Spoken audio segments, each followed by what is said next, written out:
NFL Network here in the home office, and you are listening to the Raiders Fan Radio Podcast, taking that lighter journey into the dark side with Murf, Swag Jeff, and Michelle. She's got great hair. It's a little pink, it's a little purple, whatever it is. I'll tell you what, if I could grow it, I would sign up for that color today. So listen to her and the entire crew as they give you all the information on the Raiders on the podcast that benefits the One Nation Foundation. It's a great cause. It's a great pod. Tune in, turn it up. Here it comes. All that Raiders info and takes coming at you right now.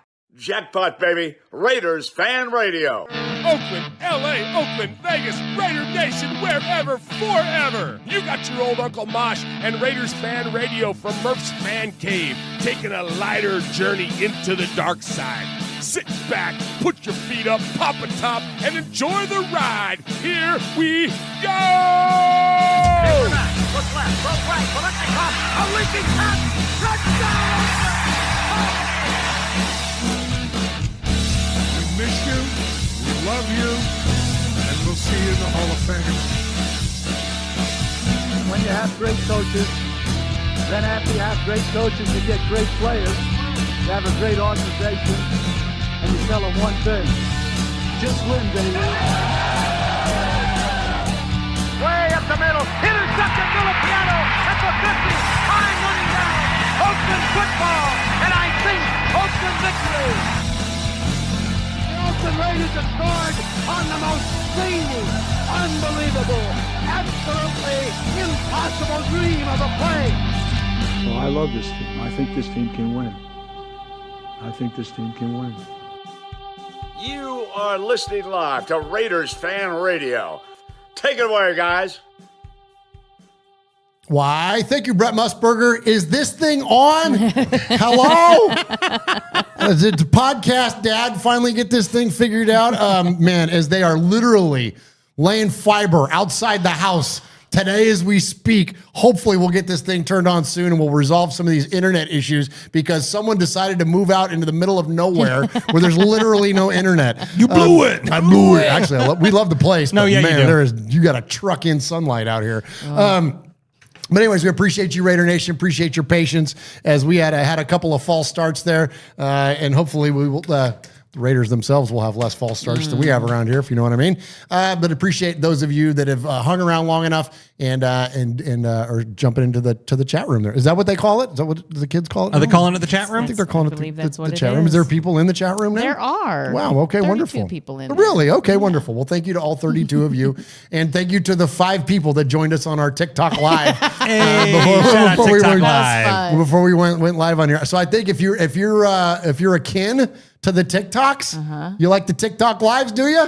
Well, you can check us out. I think we're going to start doing pre-show TikTok lives. Yeah. We're just going to, when we're sitting here bullshitting, talking about what we talk, when you hear them say that I yell at them about not talking about the Raiders, you can hear me yell at them about not talking about the Raiders. And then I'm sure they'll go over to the TikTok live and go whispering into the damn thing, talking about freaking the offensive line. We will. All right. Yeah, because that's what we're going to do. We're going to talk about the offensive line. No, you're going to be talking about the Raiders parties that we're going to be going to because we're going to be in Vegas this weekend. Let's go! Yes. We will see you in Vegas this weekend. We're coming in on Friday, so we will see you, I think, just when Wendy's putting together a little Friday night party.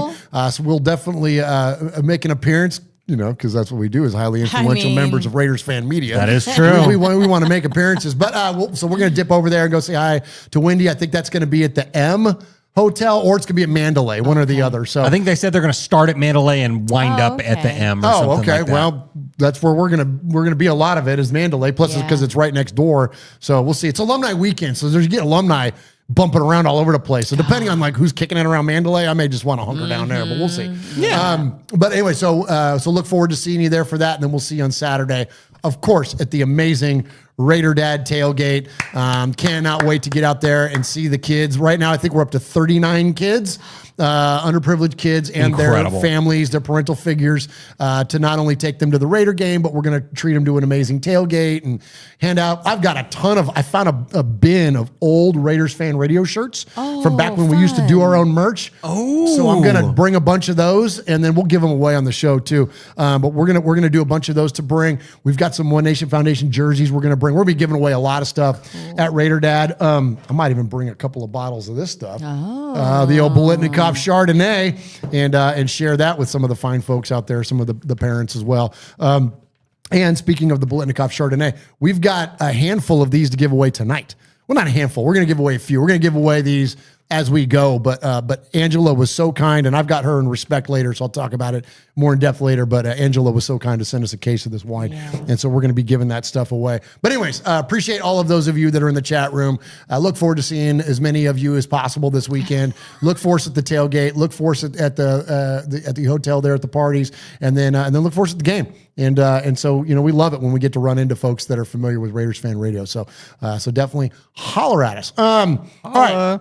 Hello. I'm sorry. There's a super chat, Justin M. And he says, your internet, as my daughter would say, is buns. Go Raiders. Thanks for the clean logo. And let me tell you, Libby and I use that all the time. I thought we were the only ones. So I'm glad to know that the kids are saying it, because when something's bad, we will quickly be like, this is buns. There we go.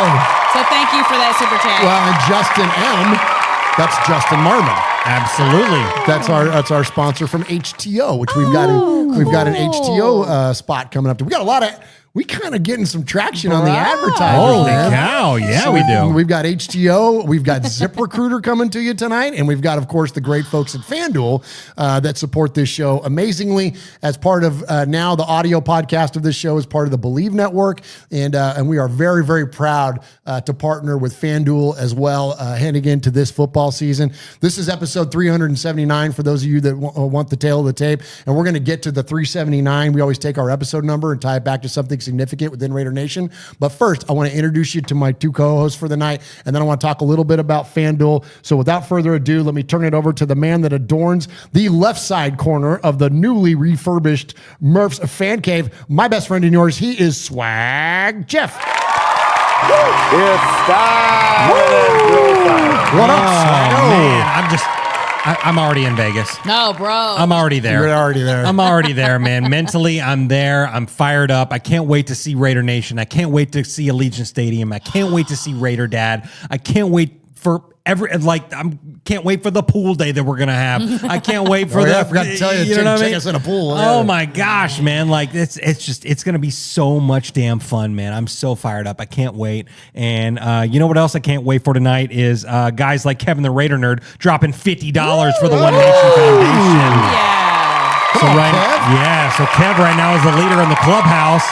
And tonight we are raffling off this signed Charles Woodson jersey for the One Nation Foundation. It's the end of the summer of swag, and so we thought, why not end it with a freaking bang? And so the signed Charles Woodson jersey comes with a certificate of authenticity. And if you want to do that, just super chat every $10 that you super chat, like Kevin the Raider Nerd did 50 right there. So he gets 5 entries into the raffle at the end of the night that we're gonna do. And we've got so many things that we're gonna raffle off tonight. Like Murf said, we got the wine. We got a couple of Max Crosby Salute to Service jerseys that we're going to raffle off. We got a One Nation Foundation jersey to raffle off. Of course, the Charles Woodson. Show that Woodson jersey one more time, please. I absolutely will. Yeah, I'll keep showing it all night long. So, yeah, Charles Woodson right there. It's a beaut for sure, man. Yeah, absolutely. So hey, Murph, so we don't do this show alone. Heck no, we don't. No, absolutely not. Time to class it up around here. We got to, man. We got to. So sitting across from me over here is the one and only, the lovely Michelle Swag. Hey, Michelle. Hi. Woo. I, too, am already in Vegas. I can taste that Moneyline pizza. That's all. I think the Moneyline at the Aria. Yeah, pizza's so good. It's so good. And is Moneyline better than Slice of Vegas? They're both on my list, so I will be. Yeah, we'll be partaking in both of those. Partaking in both. It just depends on which one's closer at the time. But I like. I don't want to derail you what you're getting ready to say, but I like Moneyline. And I like Slice of Vegas both. I like both of them, but I like them for different reasons. I like Slice of Vegas because that's like just got done at the pool, gonna go it's wander greasy, up, grimy, greasy, just nasty. You can walk and eat it or with stand your there. Plate. Yeah, stand there at the counter or whatever. But Moneyline I like because I love the Aria Casino. Period. Yeah. But I love Moneyline because it's good. They have good drinks. Mm-hmm. It's reasonably priced. Like. It's legit to like go and sit at the bar and hang out, have some pops watch some, a game or something on the TV or whatever, and then crush a pie. Yeah. Their espresso martini is so good. Oh yeah, It's yeah. good. Yeah. So not that a pizza and a espresso martini go together, but they go together. So when you're in they're Las delicious Vegas, in Las Vegas. everything Do what goes the fuck together. I want in Vegas. So because I'm not even supposed to be eating pizza, but not that a pizza and a espresso martini go together, but they go together. So when you're in they're Las delicious Vegas, in Las Vegas. everything Do what goes the fuck together. I want in Vegas. So because I'm not even supposed to be eating pizza, but best believe I will be eating that pizza. So. Absolutely. But yeah, I am too already there. Like I'm so ready. Yeah. Man, I'm ready. What's your so I know you look forward to all facets of Vegas, but what are the standouts for you? And is there your second trip now with Libby, your daughter? And this is Libby's first trip where like it's a Raiders stuff is happening, because like the first time we went to Vegas, she was kind of disappointed because it was in May, I think, and there just wasn't. She expected like everyone to be screaming Raiders, like she just was really sure. wanted that, and so now she's going to get a little taste of that, and I'm excited about that. My favorite. Well, the pool day, I'm really looking. Excalibur, and I am looking forward to that smoky place because there's just really love about that place. I don't know. Excalibur's It's cool. kitschy. It's kitschy, and that's my thing. That's your thing. Absolutely. Well, and we talked about it. We haven't even love talked with you about it, but we're gonna play over there. We're gonna hang out with you guys over there. So we're gonna be in your home. Oh, you're gonna come. Oh, okay. Well, excuse the smell because it's I haven't had a chance to do anything about the smoke, and it's smoky. So The only time I've ever gambled there at Excalibur was after Bolitnikoff 2 years ago, I think it was. Oh yeah. When the Murphys were with us and we all went over there, and so and me and QB Jeff and Swaggo, we played craps. And then Lamont was hanging out with us, and then you girls kind of were wandering off and doing your thing, whatever. But that was the only time I've ever gambled at Excalibur. Yeah. And then we went to that like food court.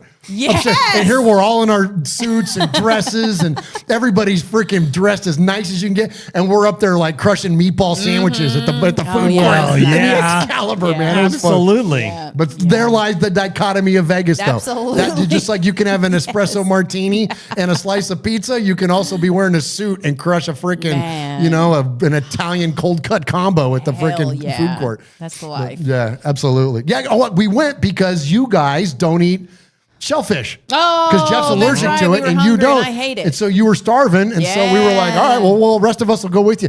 I know what it was. It was Johnny Rockets. Oh yeah, There was a Johnny Rockets in there. Yeah. Yep. Yeah. Oh yeah, Johnny Rockets funny. is good. Mm. Do you want your fat of the week right now, Swag Jeff? Is it me?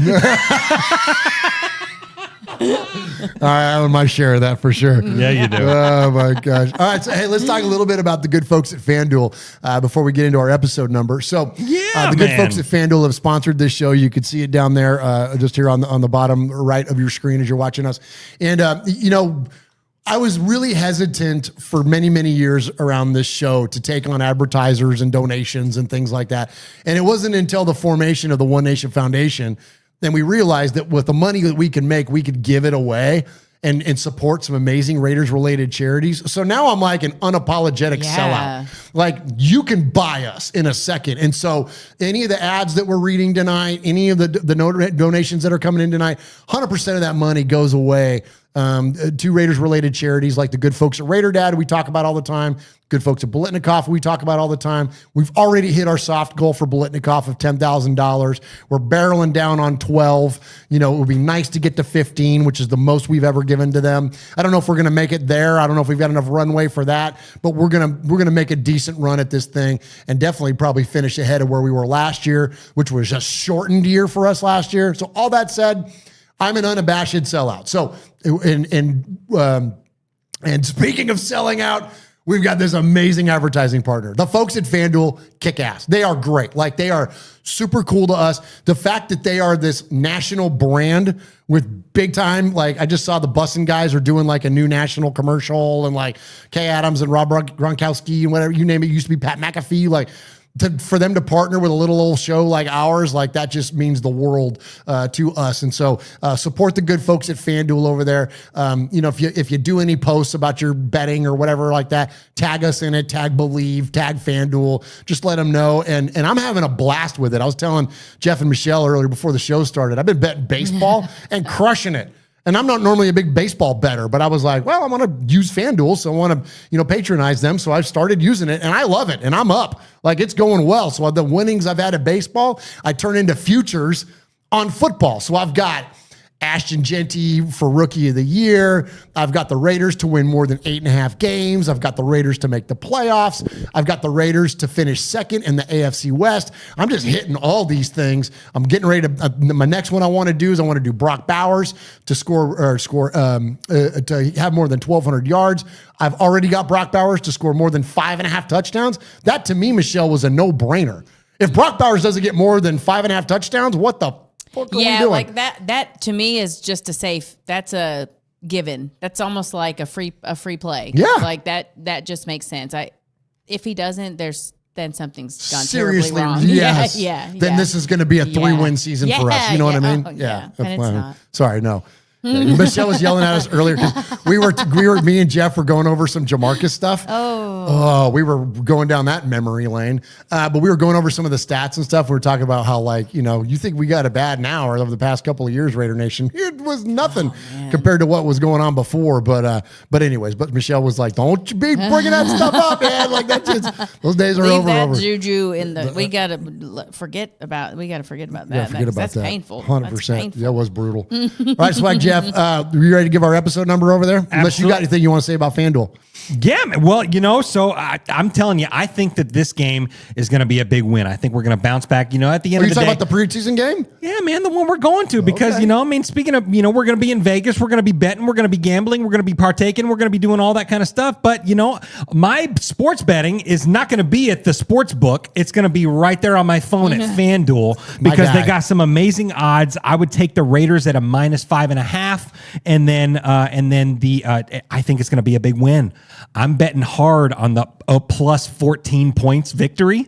Really? Yes, I am. What's Absolutely. that pay? What's plus that? 270. Hell yeah, dude. Absolutely. We're going to whip that Niner ass because, we've seen the Niners play 3 seasons in a row at the Raider Dad tailgate. Yeah. And so, every single time it's been a good game. It's time for the Raiders to just put a shellacking on the Niners. Let's go. And I'm here for it. And so I'm going to bet on it. Okay. Nice. Dig it, man. Let's do it. Right on. Yeah. It's going to be we're going to be waiting on that Cam Miller to Tommy Mellott touchdown. Ooh. Come on, you know what dude. I'm talking about? Because they're going to be doing. Where am I at here? Because they're going to be. Those guys are going to play a lot. Like we already are playing like vanilla playbooks and stuff. Yeah. Mm-hmm. I bet you, dude. Like, wouldn't that be awesome to see those two guys go nuts or whatever? He's like, Sincere McCormick, like the guys that aren't going to get a ton of playing time, man. Shedrick Jackson. Come on, hey.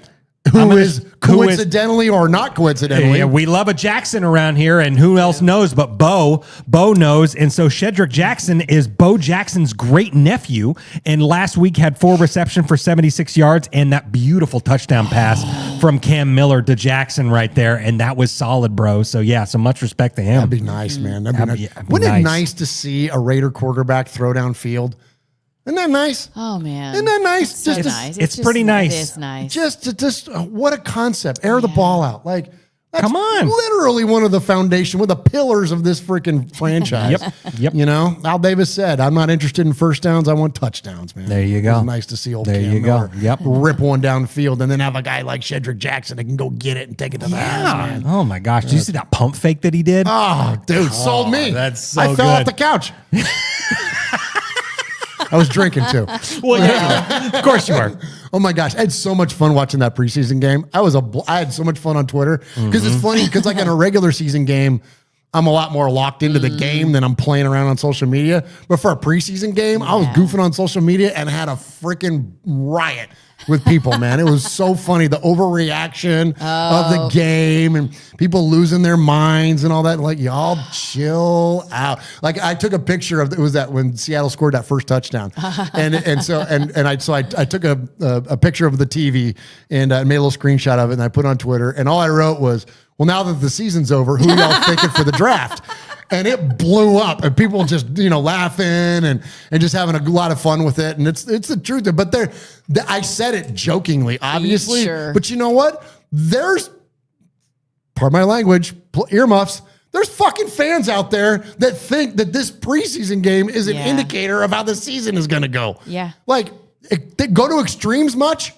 Yeah, no, I saw people calling Genty a bust. Yeah. And saying, and talked about him getting benched. And like, I'm just like, oh boy, we live amongst these people. Oh my God, it's bananas. Or how about sad. this one? Scary. Because JPJ's not getting the snaps at center, we're going to trade him now. Right, exactly. We're going to trade his ass. Not celebrating Jordan Meredith Preach. for earning that spot and earning those reps and all that stuff. Heaven forbid we have a couple of good offensive linemen together, working together, as opposed to just one. Like, what are we doing? What a concept that the coaches would want to get the best 5 of the line on the field at the same time. Yeah. Like, it's insane. Y'all go to these extremes, man. Like, I don't know what you're like in your personal life, but chill out, man. Like, dude, don't automatically go to worst case scenario is that JPJ is not a butt. He's not. It's exactly what Jeff said. And when you read the articles and you listen to the feedback that are coming from not only the coaches, but also former players like Richie Incognito, the reason Jordan Meredith is getting it, it's not because JPJ wasn't good. It's because Meredith is great. It's better, yeah. That's the bottom line. And so that's something that should be celebrated, not that, what are the coaches thinking? I don't know a lot more than you because you're not at practice every day evaluating talent. You're not Pete Carroll that's been evaluating talented athletes for what? 50 years? Yeah. So you don't think he knows more than you do? You think Pete's going to just like take a flyer on a guy? Give me a break, man. It drives me insane. Yeah. I think it's hard though, like, because we've been burned. So so like a lot of people are just like, oh, here we go again. Like, Raiders doing Raiders things. But I have to believe that maybe these people are just really young and don't quite like the preseason. I think there's a lot of that. Because even when I was younger, I didn't understand exactly what the preseason was used for. Like, I knew what it was and that it pared down the team and there was a lot of competition and blah, blah, blah, blah. But it was still, wins or losses bothered me.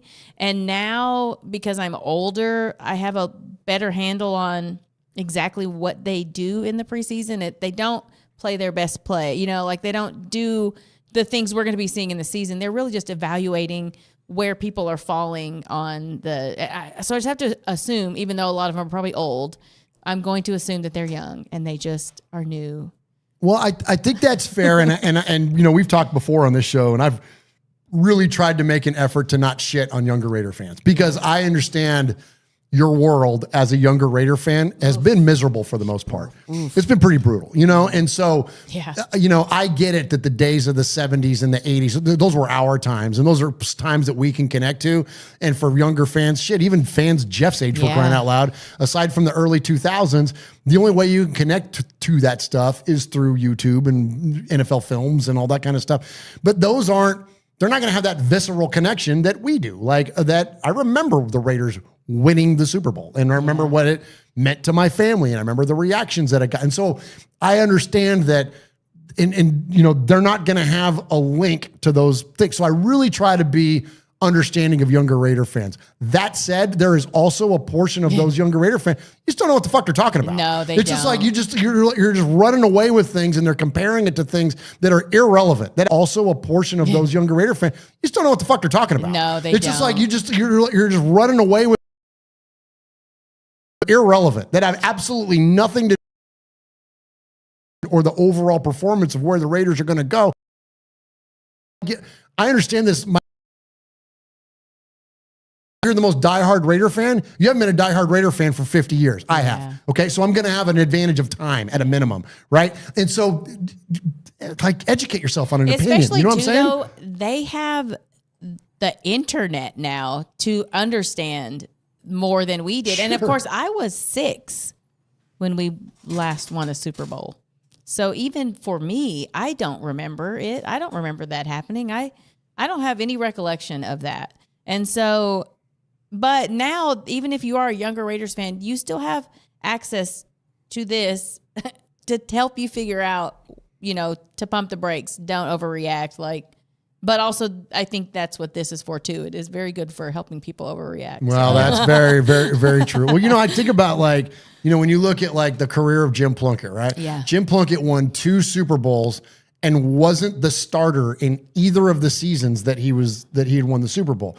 Can you imagine if we had Twitter in 1980 when the Raiders traded Kenny Stabler for Dan Pastorini?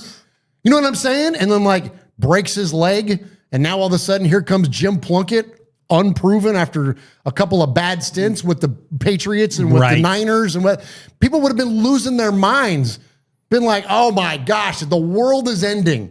Yep. And next thing you know, now granted, Jim was part of some phenomenal football teams and wasn't the clear-cut reason that the Raiders won the Super Bowl. It was more of a collective effort. He wasn't the catalyst for it, but he was part of it.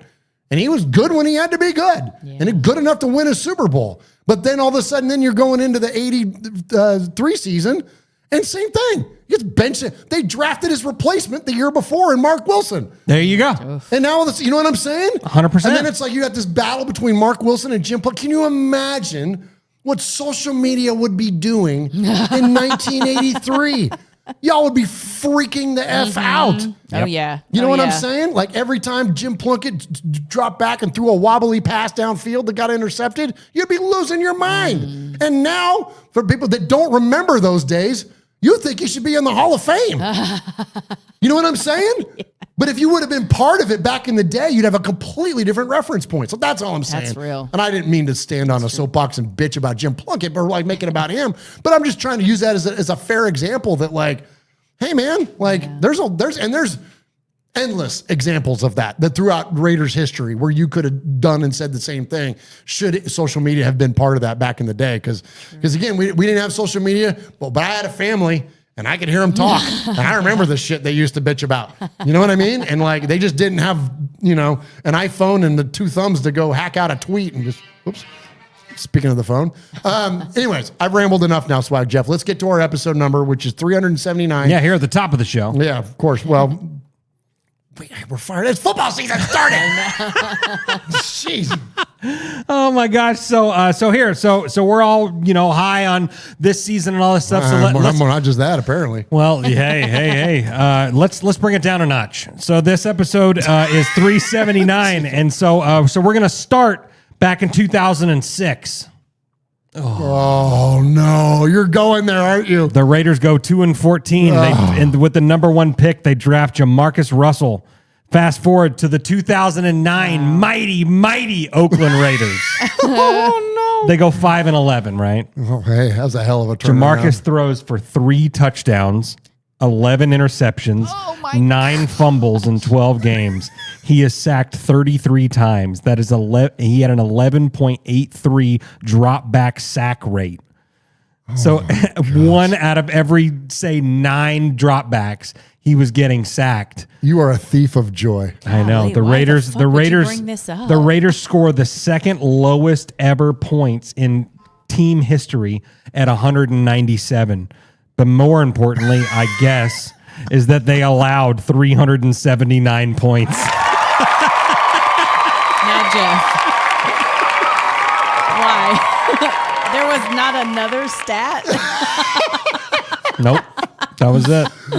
Oh my God. Yeah, I was trying to find something fun with, with maybe Lester Hayes at 37. Maybe he intercepted 9 passes or something like that. Yeah. No, he didn't do any of that shit. He did 13 one year, but got defensive player of the year. Yeah, 100% he did. But let's all stay humble. You think it's bad now? There you go. That's the thing. It could be worse. It's perspective. Swag Jeff dropping perspective out there, Swaggo.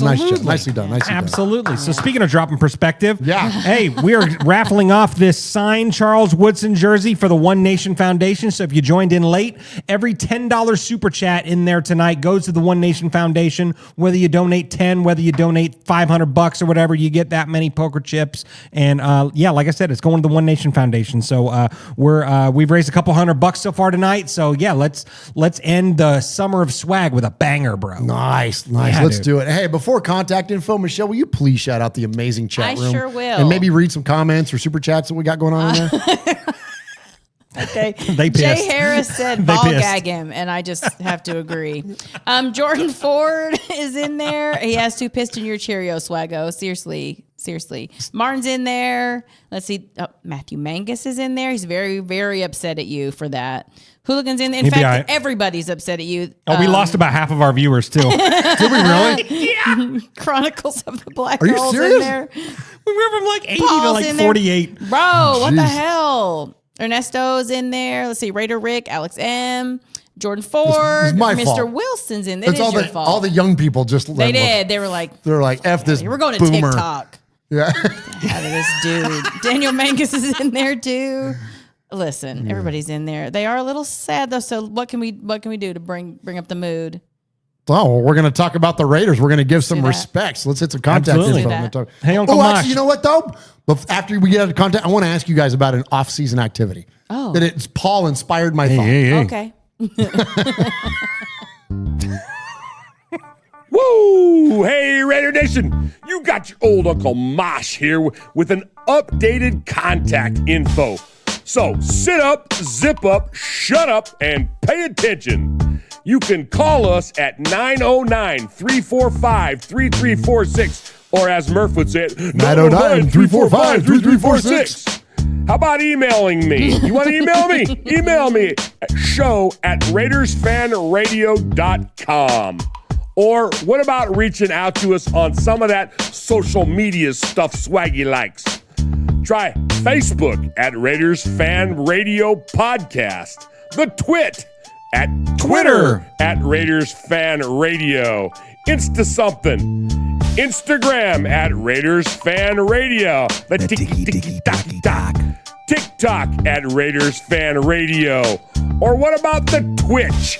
Some of you out there twitching. Anyway, Twitch at Raiders Fan Radio. Or if you don't like that, go to the YouTube. America, go to the YouTube. YouTube.com/Raiders Fan Radio. Oh my God, if that wasn't enough, go to your podcast provider and search Raiders Fan Radio. Holy crap, that was a lot.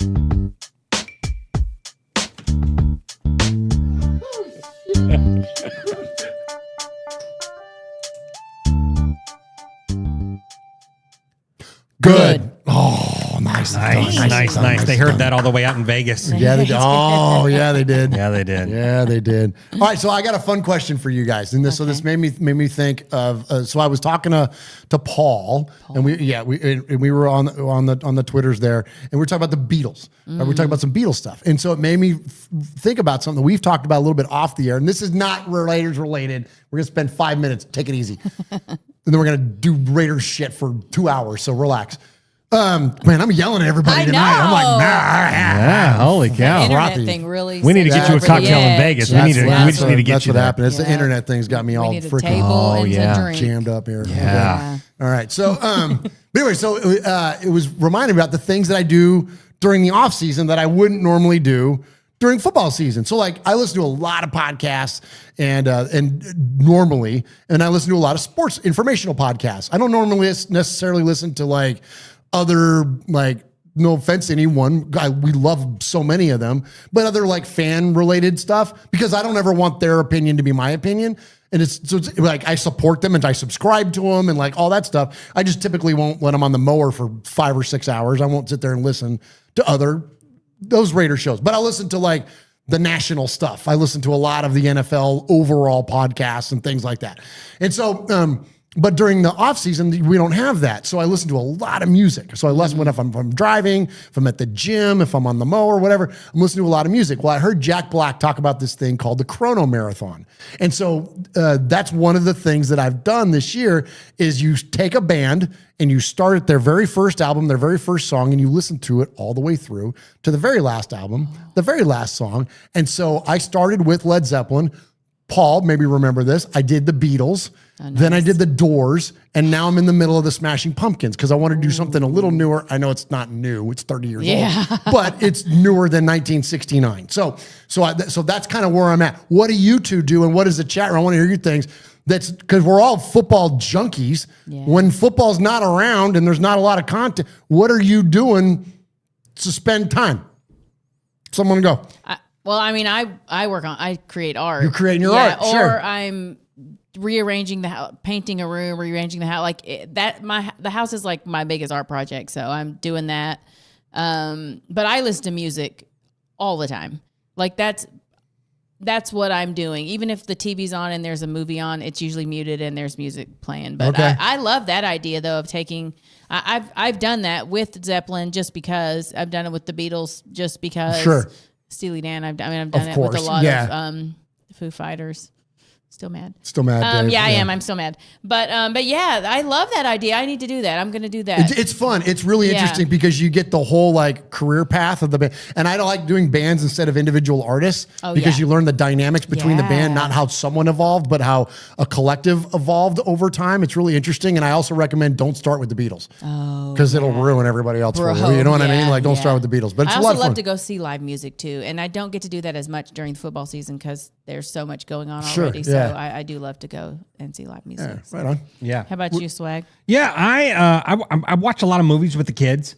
You know, okay. I mean, yeah. So the latest one that we just watched, I just watched the Minecraft movie with my son. Nice. Oh, with Jack Black and Jason Momoa and all that stuff. It's killer. Yeah. No, I loved it. No, it was fun. And then we went and saw Bad Guys 2 at the movie theater. Okay. Yep. And that's what Sam Rockwell is the lead. Love Sam Rockwell. He's fantastic, man. And so we got to see that. That was a lot of fun. And then we still keep it football centric around the house. So I watched the 2002 AFC Championship game against the Titans with the kids the other day. No way, bro. Absolutely. Respect, dude. Absolutely, man. Much respect. Yeah, got to watch Jerry Porter and Charlie Garner and all that. Everybody ball out and stuff like that. Watching old ass Rich Gannon run for a touchdown. It was amazing, dude. It was so fun. That is kick ass, man. Much respect. Much respect. All right. So, hey, speaking of respect, we don't do props around here. We don't do shout outs. There's nothing wrong with those things, but we're Italian. We like to give a little bit of respect.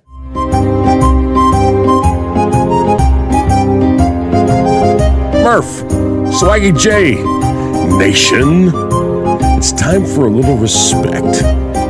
You know, respect ain't bought, it ain't sold, it ain't demanded, it ain't negotiated, it's earned. And without blowing smoke or giving shameless plugs, we want to say salute and much respect to the following folks.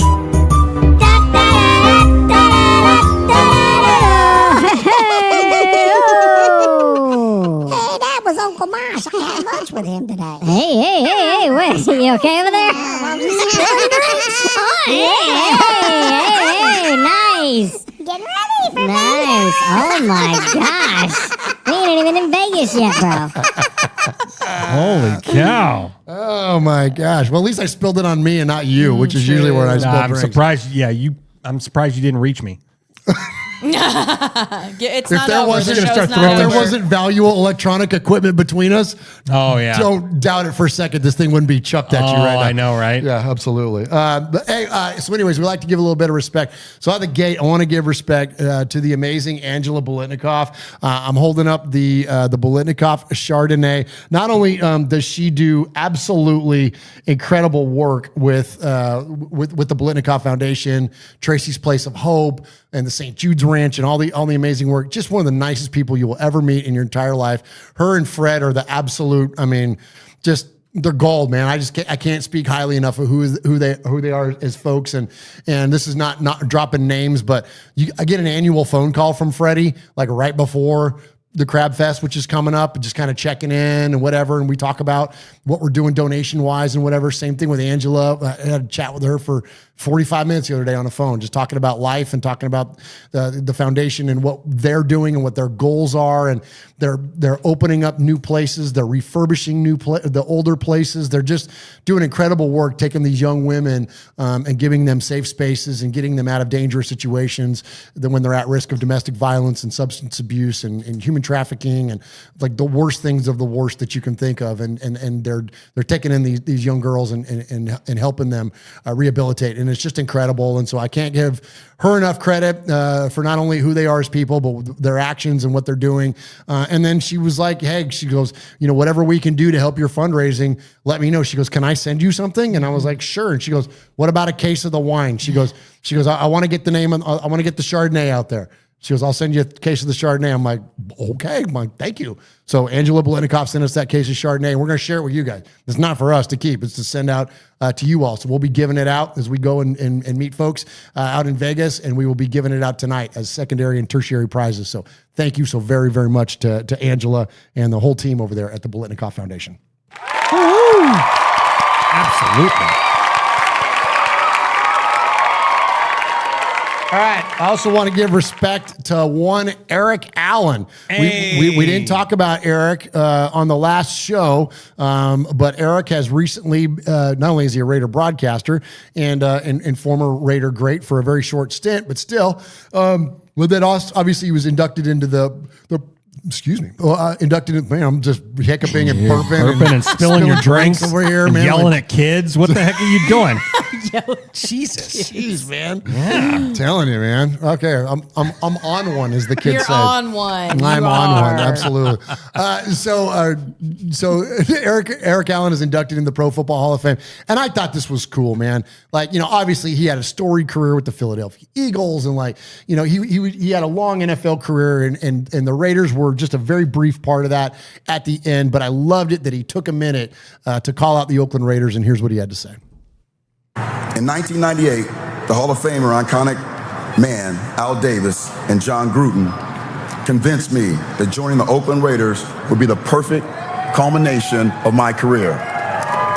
They were absolutely correct.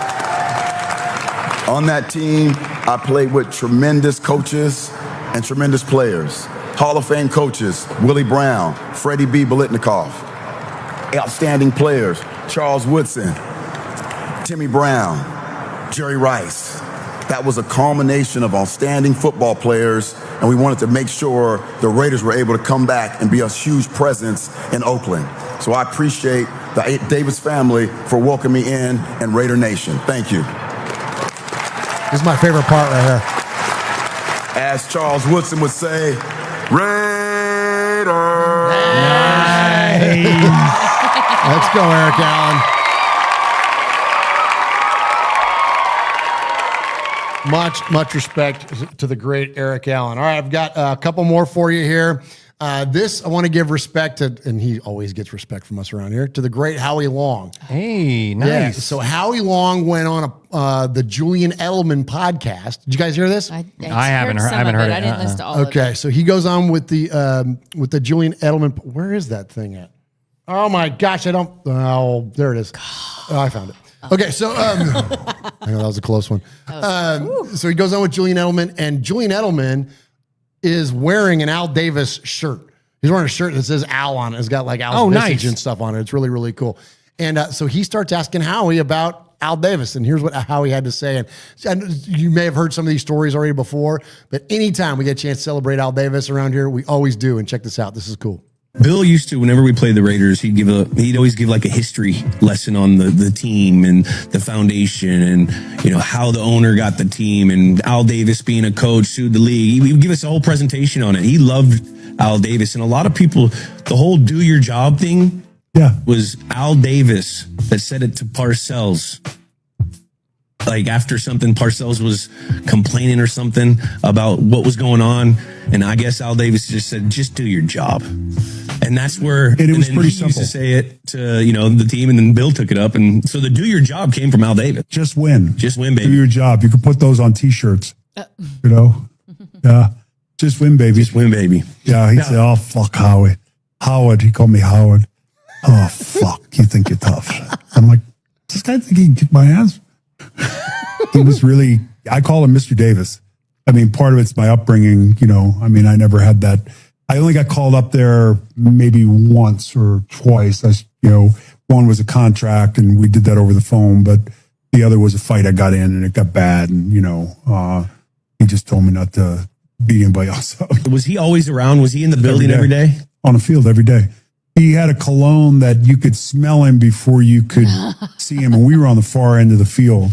And I knew when he was out there because you could. What kind of cologne? It was his own personal cologne. It was the Al Davis cologne. I don't know what it was, but I've never strong. Well, did it smell masculine? He walked out of the building. It smelled like his Pavlov's dog. Not just for me, but for the coaches and everyone involved. they knew, and they were all puckered up when, Al came out. And he knew football. He was coach. Yeah. And he coached the Raiders to the single greatest turnaround early on in the organization. The organization was formed the same year I was born, 1960. Yeah. And he ended up being the coach early on there and turned the team around and ended up becoming the owner. And, one of the great historic owners of... Without a doubt. Yeah. I've heard stories like Al Davis calling in the sideline saying, hey, let's throw a deep ball. I don't know about that, but if I came out of the game, I never came out of the game. Yeah. We didn't rotate in those days, and I in particular didn't rotate. If I came out for one play, there was a red phone by the Gatorade thing, and that was Al's phone. Yeah. That phone rang. What the fuck is he doing out of the game? Well, we're shooting him up. We needed a play. Give it up for the great Howie Long, Absolutely. man. How fun is that? I need to know what cologne that was. I mean, I would love to know what cologne that was. This is just Al's Also, cologne. could you imagine being called to Al Davis's office? Like, I would probably pee my pants. Like, just the thought of knowing I got to go in there, and that terrifies me. It's crazy. Well, and Jeff, we've heard other players. We've heard Woodson talk about it. They called that going upstairs.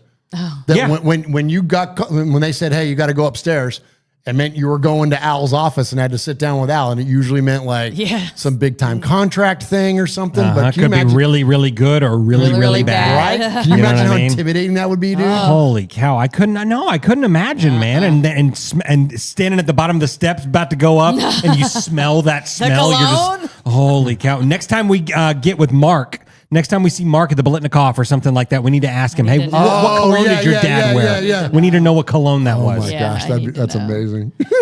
Good stuff there from the great Howie Long. All right, I've got one more bit of respect to give.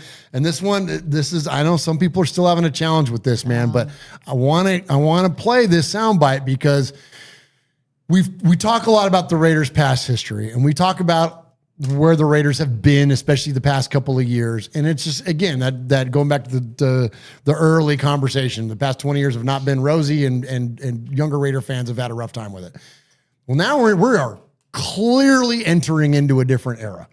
And there is part of me as an old school Raider fan that even is kind of nervous a little bit about where this thing can go. Despite the fact that we haven't had success on the field, I don't want the mystique of the Raiders to ever get lost. And because of all these things about Al Davis and the way he built the franchise and all that good stuff. Because there is one person now that is clearly responsible for the direction of this franchise, and it's Sir Thomas Edward Brady III. It's bananas the amount of influence that this guy is having and is going to have on this football team. And we've talked about it on this show, and about a lot of people that, like, when he first entered into the ownership group, Jeff, and it was like, oh yeah, well, that's not going to do this or it's not going to do that. And I'm like, no, you understand. This is the greatest football player of all time. People will gravitate to Tom Brady. Like, he doesn't have to be a full-time part of the team. He doesn't have to be, he just has to be now in the silver and black, Michelle, and represent the Raiders, and people will want to come. Free agents will want to come to the Raiders. High-profile head coaches will want to come to the Raiders. Investors will want to come to the Raiders. Tom Brady's going to have a gravital? Is that a word? I don't know. I'm going to go with it. He's going to have a gravity to him. Gravitational. Thank you. A gravitational pull, right? Yeah. And it's these comments I'm getting ready to play from Albert Breer on the Rich Eisen show details that, but like, we can't underestimate that. Yeah, I can't think of another person that would have the level of influence of in this current era, like, of pulling people to the team that they are a part of. Like, he understands winning. He understands championships. He understands evaluating talent. I feel like I just feel like there's so many things. Yeah, and you can think what you want, but it's irrelevant. He is a Raider now, and he has influence in what's happening. So let's embrace it. And hope that it does bring the championships, the winning, all of those things. But I can't fathom another person that has that level of influence on the current reality of what's happening like in the NFL. I can't. Absolutely. Yeah. Good call out. Absolutely. So let's check in with Albert Breer here and listen to this, man. This freaking paints the picture for you. This is Tom Brady's influence on the Raiders. It's going to help keep Mark Davis at bay a little bit. And we've all heard the stories, like they have big money ownership there now. And I do think to some degree, the stories you heard, like I remember hearing a story of Josh McDaniels getting screamed at after they won a game. Obviously, in his ability to attract other big money guys, like not a lot of people talk about this, but they brought in Egan Durbin and Mike Meldman and Tom Wagner as his business partner. And those are huge money guys, right? Mm-hmm. Which is part of why they go pay $6 million to get Chip Kelly out of Ohio State. Right. Like I think part of that was symbolic, was like, this is not the same Raiders organization. And I've got a ton of stories from the coaching search where it was like, we're not the same team anymore. So there's that impact. But if you're talking about on the field with Brady in particular, okay, I think the impact is the type of player they're bringing in. I think the guys in that organization, Pete Carroll, the new general manager, John Spytek, are in lockstep with him anyway. But I think that there's a certain type of player that Tom wants in the building. And I think those guys know, like, we're going to have, when we go to talk to Tom about who we're acquiring, who we're drafting, who we're signing, who we're trading for, we want to be able to tell him this is your type of guy. And that means a guy who loves football. I think the overarching term is football character. He helped with their quarterback evaluation, right? Like, because obviously, who wouldn't want Tom Brady to get involved in that, right? You would welcome his input, yes, sir. Like, yes. Who wouldn't want him involved? Yes. So he flew in like incognito for a day to sit down with the front office and the coaches to go through quarterbacks and look at quarterbacks on tape, and left, and no one knew about it. And my understanding is the reason why is because he knows if he shows up, he takes all the oxygen out of the room. I mean, he doesn't want the perception out there that he's lording over everything, but he certainly has an influence on the types of players they're bringing in. All right, Jeff, that was a lot there. And what's interesting to me about those comments is that we've heard stuff like that that's similar before. And this time, we don't have any reason to not trust that that's exactly where this thing is going to go, because we know that it's not hyperbole. It's not Josh McDaniels saying, "Oh, we're looking for," and Dave Ziegler going, "We want guys that love ball." John Gruden, "We want guys that love ball." No, I don't think you're passing the Tom Brady's not letting the bullshit test go past him, I guess is what I'm saying. 100%. Well, yeah, of course he wants guys that love ball, but like Tom Brady is a competitor. Tom Brady wants to win at any facet and any level that he's in, and yes, I understand that Josh McDaniels, but like Josh McDaniels was talking out of both sides of his ass. Like that guy was exactly, what I mean? Like Tom Brady's for real when he says that. No, there's no credibility. Tom Brady's got 7 credibilities. You know what I mean? Like, and it's all over his 2 hands. You know what I mean? Like this guy is legit, man, and he wants to bring in ballers. He wants the Raiders to be successful. He wants to bring it back. And, and this dude, he just, that's what he does. He just wants to win. Yeah, absolutely. Yeah, Michelle, I don't think we can underestimate where this thing is going to go. And this is the only tiny reservation I have, and I brought it up before, but I'm going to say it again.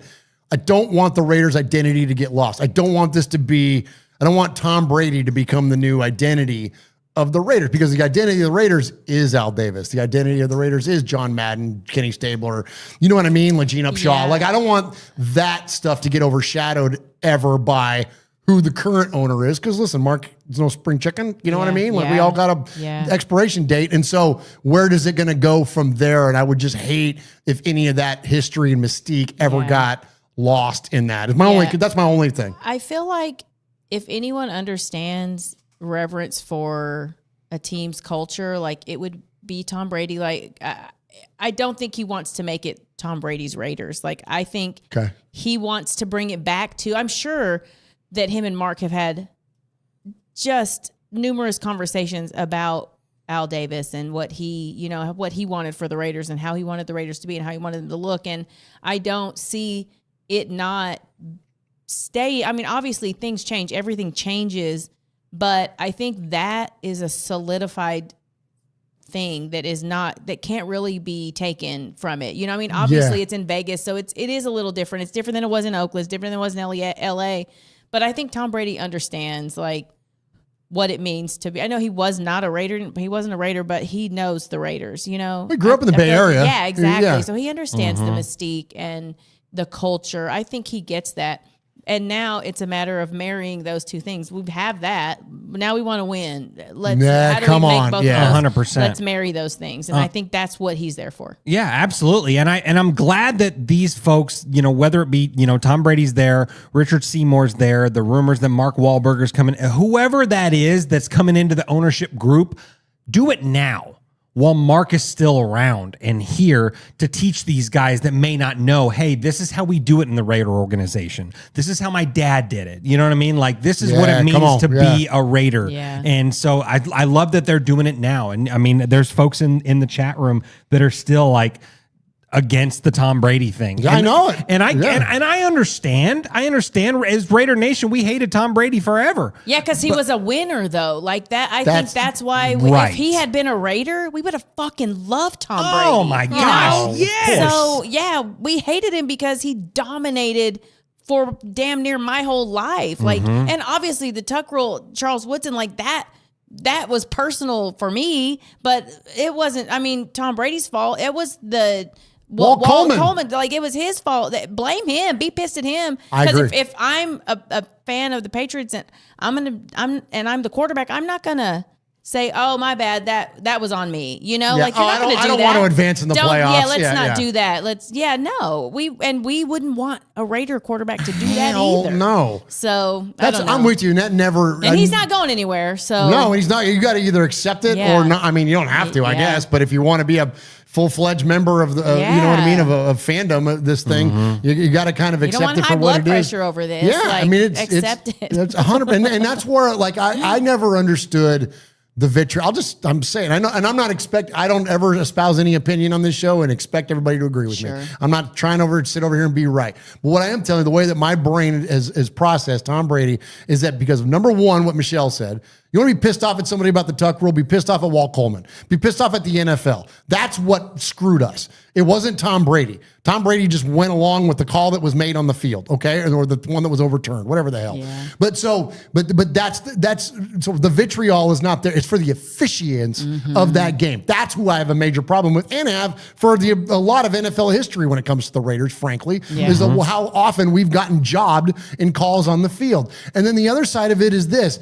Tom Brady was not, other than in the sharing a conference, he wasn't a direct competitor to the Raiders. Right. How many times did we play the Patriots in the playoffs? Once. It happened one time. You want to be mad at somebody?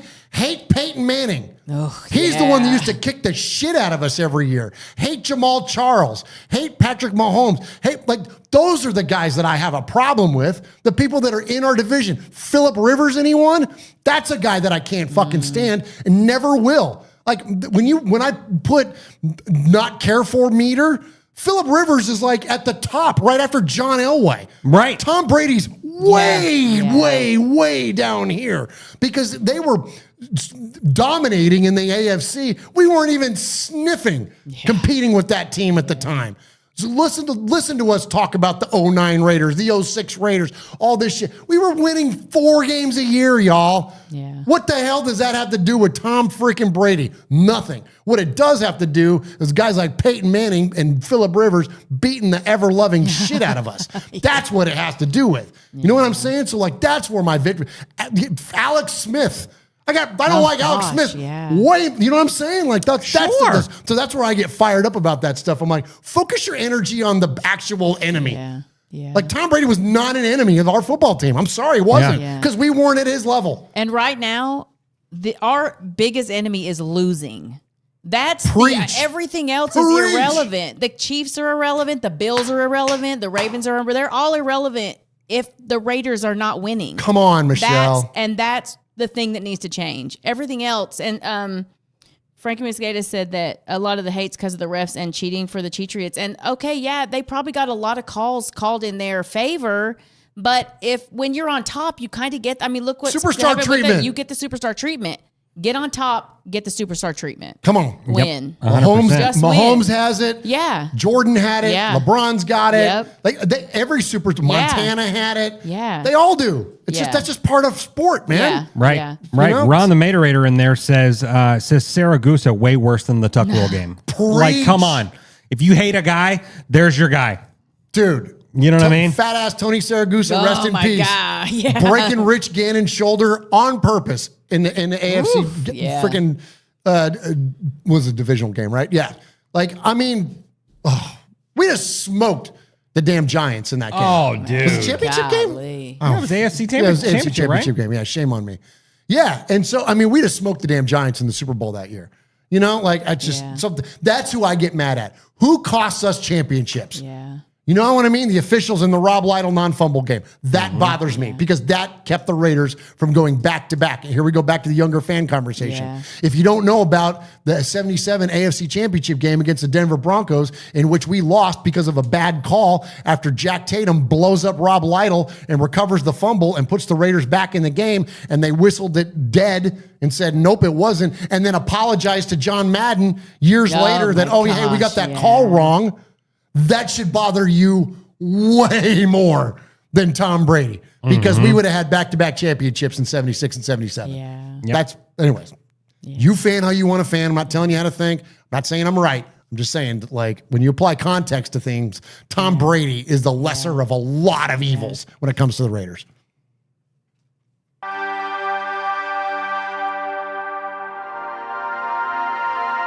Las Vegas, a city without a pro football team, in a world gone mad.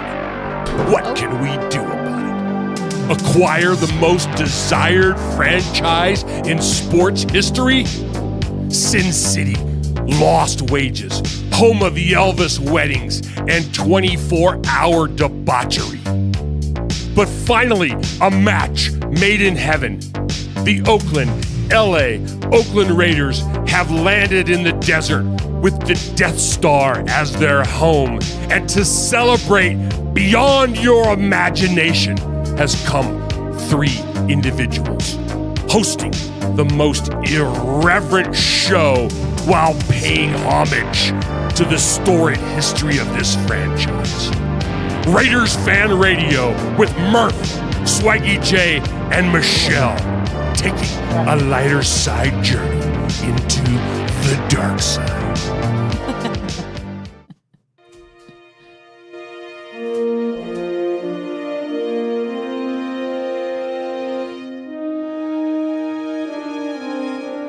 Podcasting and YouTube, the final frontier.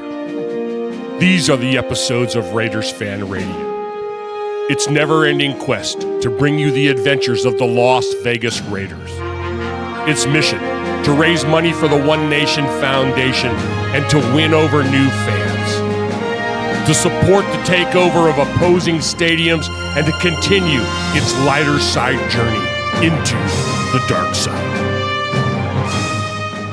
All right, Michelle, shout out the chat. Who we got going on All there? right, let's see. We got Raider Rick in there. Mike Roadster's in there. B. Al. Let's see. Let me scroll here. Oh, Kevin, the Raider Nerd's in there. Dan Tessier. Scott Sweaty. Martin. Raider 27. Matt, the Mangus boys are in there. Let's see. Who else we got? Oh, Swag's in there. Hey, nice. What up, Swaggo? LA Raider 11's in there. Hooligan Paul. Martin. Everybody's in there. All right, we Thanks for being here. appreciate all of those of you very, very much for jumping into the chat room. And for those of you that are in there looking for candidates, sometimes that can be like finding a needle in the haystack, Swag Jeff, when you're trying to hire for your business. Well, you can go to ZipRecruiter if you're looking to hire. ZipRecruiter smart technology identifies top talent for your roles quickly. Immediately after your post for your job, ZipRecruiter's powerful matching technology starts showing you qualified people for it, Michelle. Ditch the other hiring sites and let ZipRecruiter find what you're looking for, the needle in the haystack. 4 out of 5 employers who post on ZipRecruiter get a quality candidate within the first day, and you can try it for free by going to this exclusive web address, ZipRecruiter.com/audio. That is ZipRecruiter.com/audio. That is ZipRecruiter.com/audio. And that's ZipRecruiter, the smartest way to hire. Good job.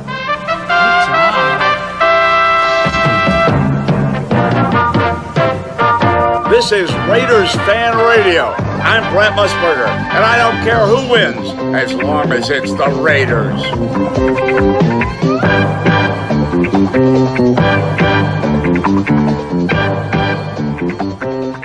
Hey, so if you joined in late, we are raffling off this signed Charles Woodson jersey. It's an absolute beaut, man. And all the money is going to the One Nation Foundation. So to do that, you just have to super chat. Every $10 super chat is one entry. Whether you donate $10, you get one poker chip. Or if you donate $50, you get 5 poker chips, and so on and so forth. We've had 16 people donate tonight, which is really, really cool. And we're over $500. Hey. So yeah, so let's keep it rolling. Let's do it big for the One Nation Foundation as we are going out this weekend to Raider Dad to take underprivileged kids and their parental figures to Raider games for the first time. And we couldn't do that without the generosity like these amazing folks that have done here tonight. So that is awesome. Yeah. And not only that Woodson jersey, but you're giving away, show the Max Crosby jersey. Oh, yeah. You're giving that away too, right? We got is that a salute to service? Yeah, we got a salute to service, Max Crosby. So in any size. So it goes all the way from extra small to 6X, I believe. Wow. So so for everyone and everyone. So and then we've got some of this Bolitnikov wine Hold that we're going to be giving away. Hey, there you go. There you go. So and then we've got a One Nation Foundation jersey and all that. We've got so much stuff we're giving away tonight to kind of close out our fundraising efforts for the season and the summer of swag. So there's been a couple other super chats that have come in since I've been talking about that. So thank you very much. Yeah, we've got like 4 or 5 things tonight at a minimum. And depending on what we get with the dollars, we might just keep it on going. Yeah, we might give a couple of bottles of wine away. Like we'll keep it going for sure. All right. So I've got a new segment for you, Michelle. Oh, fun. What is You ready it? for this? Yeah. I'm going to call it This Week in Pearl Clutching. Hold on. Let me go to your camera. Okay, ready? This Week in Pearl Clutching. Let's do it again. That's fun. This week in pearl clutching.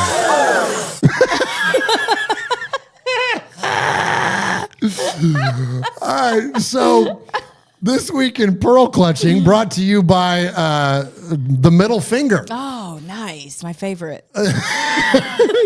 So I'm sure you saw, as many people saw, Gino Smith running out of the tunnel before the preseason game against the Seahawks and giving double birds to the fan in the stands. My only criticism of this is that, Gino, you got to tuck in those thumbs, man. Oh. You got to tuck in your thumbs. My dad was a thumbs out guy. He was it's a thumbs not out my guy. favorite. See, the thumbs out, but see, I'm a tucker in, or I get that thumb tucked in over there. You do there. I do. Yeah, I think. There you I go. don't like the thumbs out. Feels weird. Yeah, it does. You know, it's just like it's adding an extra too much. It's just unnecessary appendages. Right.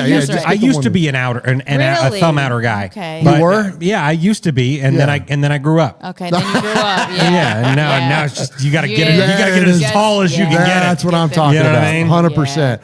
All right. So when it comes to this week in pearl clutching, there were not a lot, but I'll say there was a certainly vocal contingent on socials via Raider Nation and otherwise to not only criticize Geno Smith, but then also Max Crosby, who jumped in. And you talk about ride or die for your quarterback. He saw what Geno was doing and he jumped right in with him. I think it goes without saying, I don't have a lick of a problem with this. I thought it was incredible.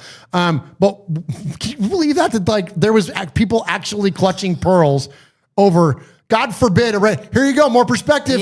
There's literally pictures of Kenny Stabler out there flipping off the camera with a Silver and Black Attack t-shirt on. It's just been going on for 40 years. I'm just so sick of like people.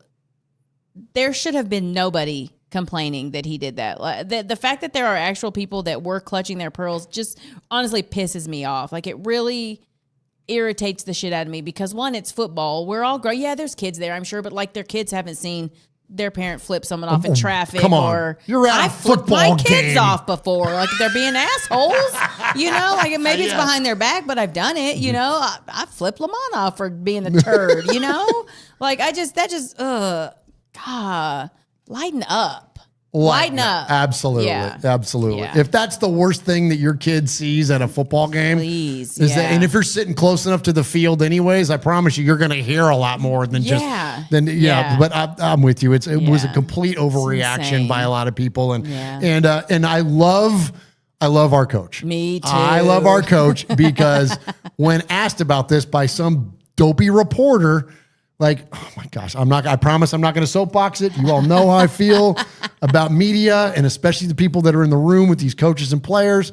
Like, we just like, come on, you can ask so many better questions. You really can. Like, I said I wasn't going to get on the soapbox. I'll just say there's a reason that shows like ours and Graph and Big Mike and all the, Hammer, whatever, all the guys that are out wasted, the guys and girls that are out there doing fan-created content, there's a reason that our shows thrive.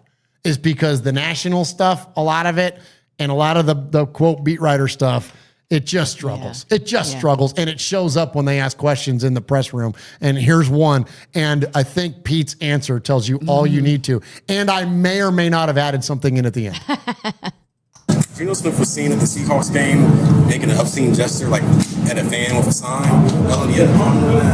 Did you see what the sign said? Yeah, I saw it. Yeah. Next question. Got him! Oh my gosh. What do you think, Swag? Yeah, man. No, I love it. I loved Pete's response. I mean, if you saw before, there's a clip before they even run out with the middle fingers and all that stuff. Pete's jumping up. His old ass is jumping up trying to get the sign. Yes. So he's like, get that shit out of here. We're not doing that, man. But no, I mean, all that stuff from Gino to Max to Pete and all that, that's Raider shit, man. Like, I love that. Standing together as one family and one unit and supporting each other. Like, I'm all about that, man. I thought that was fantastic. I agree. And if that's where this thing is going under Pete Carroll, then I'm all about it, man. And so I've got some cool stuff here. So we're going to do a little bit of a deep dive on Pete Carroll here. Okay. Because I think that the confidence that we're all gaining in where this team is going to go under his leadership, I thought it would be kind of cool to kind of get into his brain a little bit and to maybe understand, like, we all know the track record. We all know what he's done at his different stops and all that. We know the relationship he's got with Gino, and we know a lot of the surface stuff. But what is it about when Pete Carroll goes to work? What is it that makes him great? What are the things that are connecting and resonating with the players and the teams that, you know what I mean? And at this point now, even the fan base. And so let's check in with Pete. He's doing and this is all recent stuff. I'm not going in the Wayback Machine here. But this is him. It looks like he's talking to like a college classroom. And this kid asks him what his coaching philosophy is based on other great coaches. Yes. I was wondering if you could compare and contrast your philosophy and style of coaching with the other most successful coaches like Belichick, we've talked about. Good. Yeah, that's really good. Other sports like Popovich, Phil Jackson, etc. Yeah. Well, you mentioned a whole array of guys, and they're all different. Okay. Let's go to Belichick. Okay. Okay. Let's just start off with this one. That back in the day. You picture what it's like when an army brings in a bunch of grunts for the first day and they show up on the scene, and all the civilian guys, they get off the bus and they what do they do to them? What happens to those guys? The first thing, people start yelling at them, right? They start yelling at them, and they start berating them immediately, and they get their clothes off. They put them in all the same clothes. Do they cut their hair? Yes. Shave the hair, make them all look exactly the same, and just rip their ass until they just break them down, and the guys just said, okay, I give up. Whatever you want me to do. That's the extreme illustration of authoritarian, coercive way of teaching and leading a group. It's the most famous, the most successful way in history. It's the one that people understand the best. You beat people down, make them scared, just do what I tell you, don't do anything else, don't take any chances, just do what I tell you to do, and then that leader can count on what you can do. Okay, that to me, that's the extreme authoritarian way of teaching. That ain't the way we teach. Okay? It isn't. It's also not the way that special forces units are taught. They're taught. Now they beat the hell out of those guys. We relate a lot to the process that those guys go through. They beat the hell out of those guys, so they'll learn to persevere, and they can hang through anything. There's nothing that they can't withstand. But they also teach them to think. They teach them to respond to the training that they encounter during the time they're there, so that when it comes time to function, they can't just do only what the guy tells them to do, but they can think for themselves, they can react on their feet, they can respond, and if they're really gifted, they can make great choices and great decisions to do things that one guy could never accomplish otherwise. In Special Forces, they do just 7 or 8, 9 guys. And they'll take on hundreds of guys, and they can whip their ass because they know how to function together and work together, and they outthink, they outsmart, they outreact.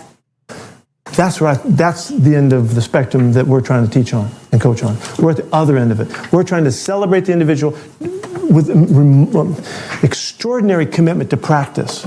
Practice is everything to us. We work our guys' ass off. They work hard, they work fast, they compete, they battle every day, but they're having a good time doing it because they know that we're supporting and celebrating who they are and empowering them to find their very best. That's the other end of the spectrum. Does that make sense? Popovich is in the middle somewhere, okay? And who's the other one you asked? Phil Jackson. Phil Jackson's kind of more. We're kind of over here. Me and Phil, kind of over here a little bit more, And then Bobby Knight's way the hell. He's on the other end.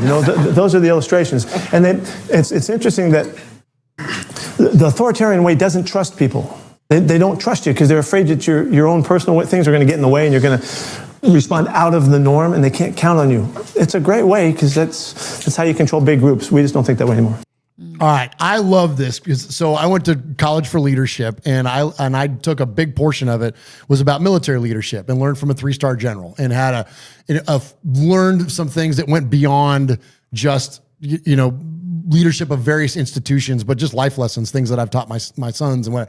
But Pete hit on it there at the very end. When you're talking about controlling large groups of people, you do have to have that level of authoritarianism. Mm-hmm. You can't have the individual. You can't do that. But when you're talking about a football team, you can. And so I love it that he's taken this very disciplined approach, which has been proven for thousands of years, but then also softened it in a way to where it can accommodate not only the fact that it's a smaller group, but you have grown-ass men. Yeah. You're not taking kids that are 18 and whipping them through boot camp and then marching them out to go fight in a war. You know what I'm saying? Yeah. It's a different version of that. But I loved it how he compared it to those different coaches. And I know at first, when I first heard that, my brain was going holy shit, Pete Carroll's hardcore, whatever.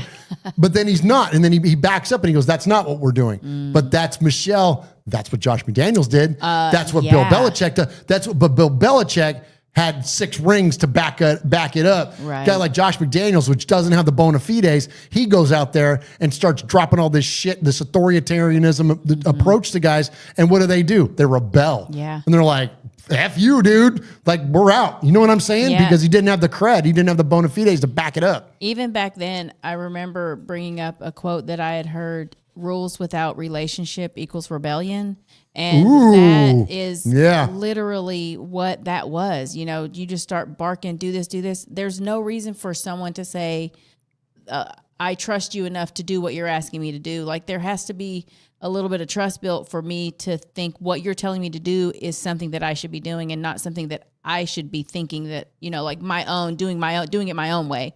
And I think that was the downfall. I mean, obviously Josh McDaniels, and he didn't learn from his first stint and said he did, and then came in and did the same shit that he had done at Denver. Yeah. And so, I love hearing that because you do have to have rules and you do have to lay out things, but you also have to create a space where somebody feels comfortable that they can trust that what you're saying is the right thing.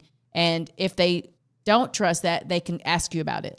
That's what it sounds like. Right, it's got that give and take, but also I'm the boss. Do what I tell you to do. But there is still room for conversation. 100%. And he's got the bona fides, Jeff. Yeah. He's got the hardware to go along with it. He's got a national championship. He's got a Super Bowl title. He's got a Lombardi trophy. But I think that what we were talking about there, what Michelle and I were discussing about the difference. And I think that I don't want to just rehash Josh McDaniels. We already know what that was. But I think that it's an interesting contrast when you look at him versus Pete in the idea that no play epitomizes to me more the Josh McDaniels era than when we saw in practice Malcolm Kuntz get disruptive on a defensive rep. Yep. And it messed up McDaniels' offense, and he stopped it and yelled at Malcolm Kuntz. Screamed at Malcolm Kuntz. Pissed off because Malcolm was disruptive and got in the way of Derek Carr making a completion. Instead of praising Malcolm and said, hey, on this rep, or swap him out, take it easy on this one, whatever, let's run this open or something. But instead he berated that man. And so if that same rep happens and Pete Carroll is at the helm, Pete's going to handle that in a way different way. Absolutely, man. Well, it all comes to, so you can have all the bona fides in the world, because Josh McDaniels has a lot of those as well. He's got Super Bowl rings and stuff like that. Not bona fides as a head coach by any means. You know what I mean? But he's got hardware. He knows how to put together winning in between Belichick and Brady. You're right about that. But at the end of the day, it comes down building a winning culture. You know what I mean? Like the culture is really the most important thing of it all, and Pete Carroll has the bona fides, but also knows how to build a winning culture. You see him versus Josh McDaniels on the sideline at practice and stuff like that. It's night and day, man. I've loved all these clips that the Raiders have released of, Pete Carroll on the side. He's tackling coaches. Yeah. He's, getting in wrestling the other day. Yeah, 100%, man. Like that's what it's all about. That's the winning mentality, and that's the winning culture that this team has needed since Gruden. Since Gruden. You know what I mean? Like for real. Yeah.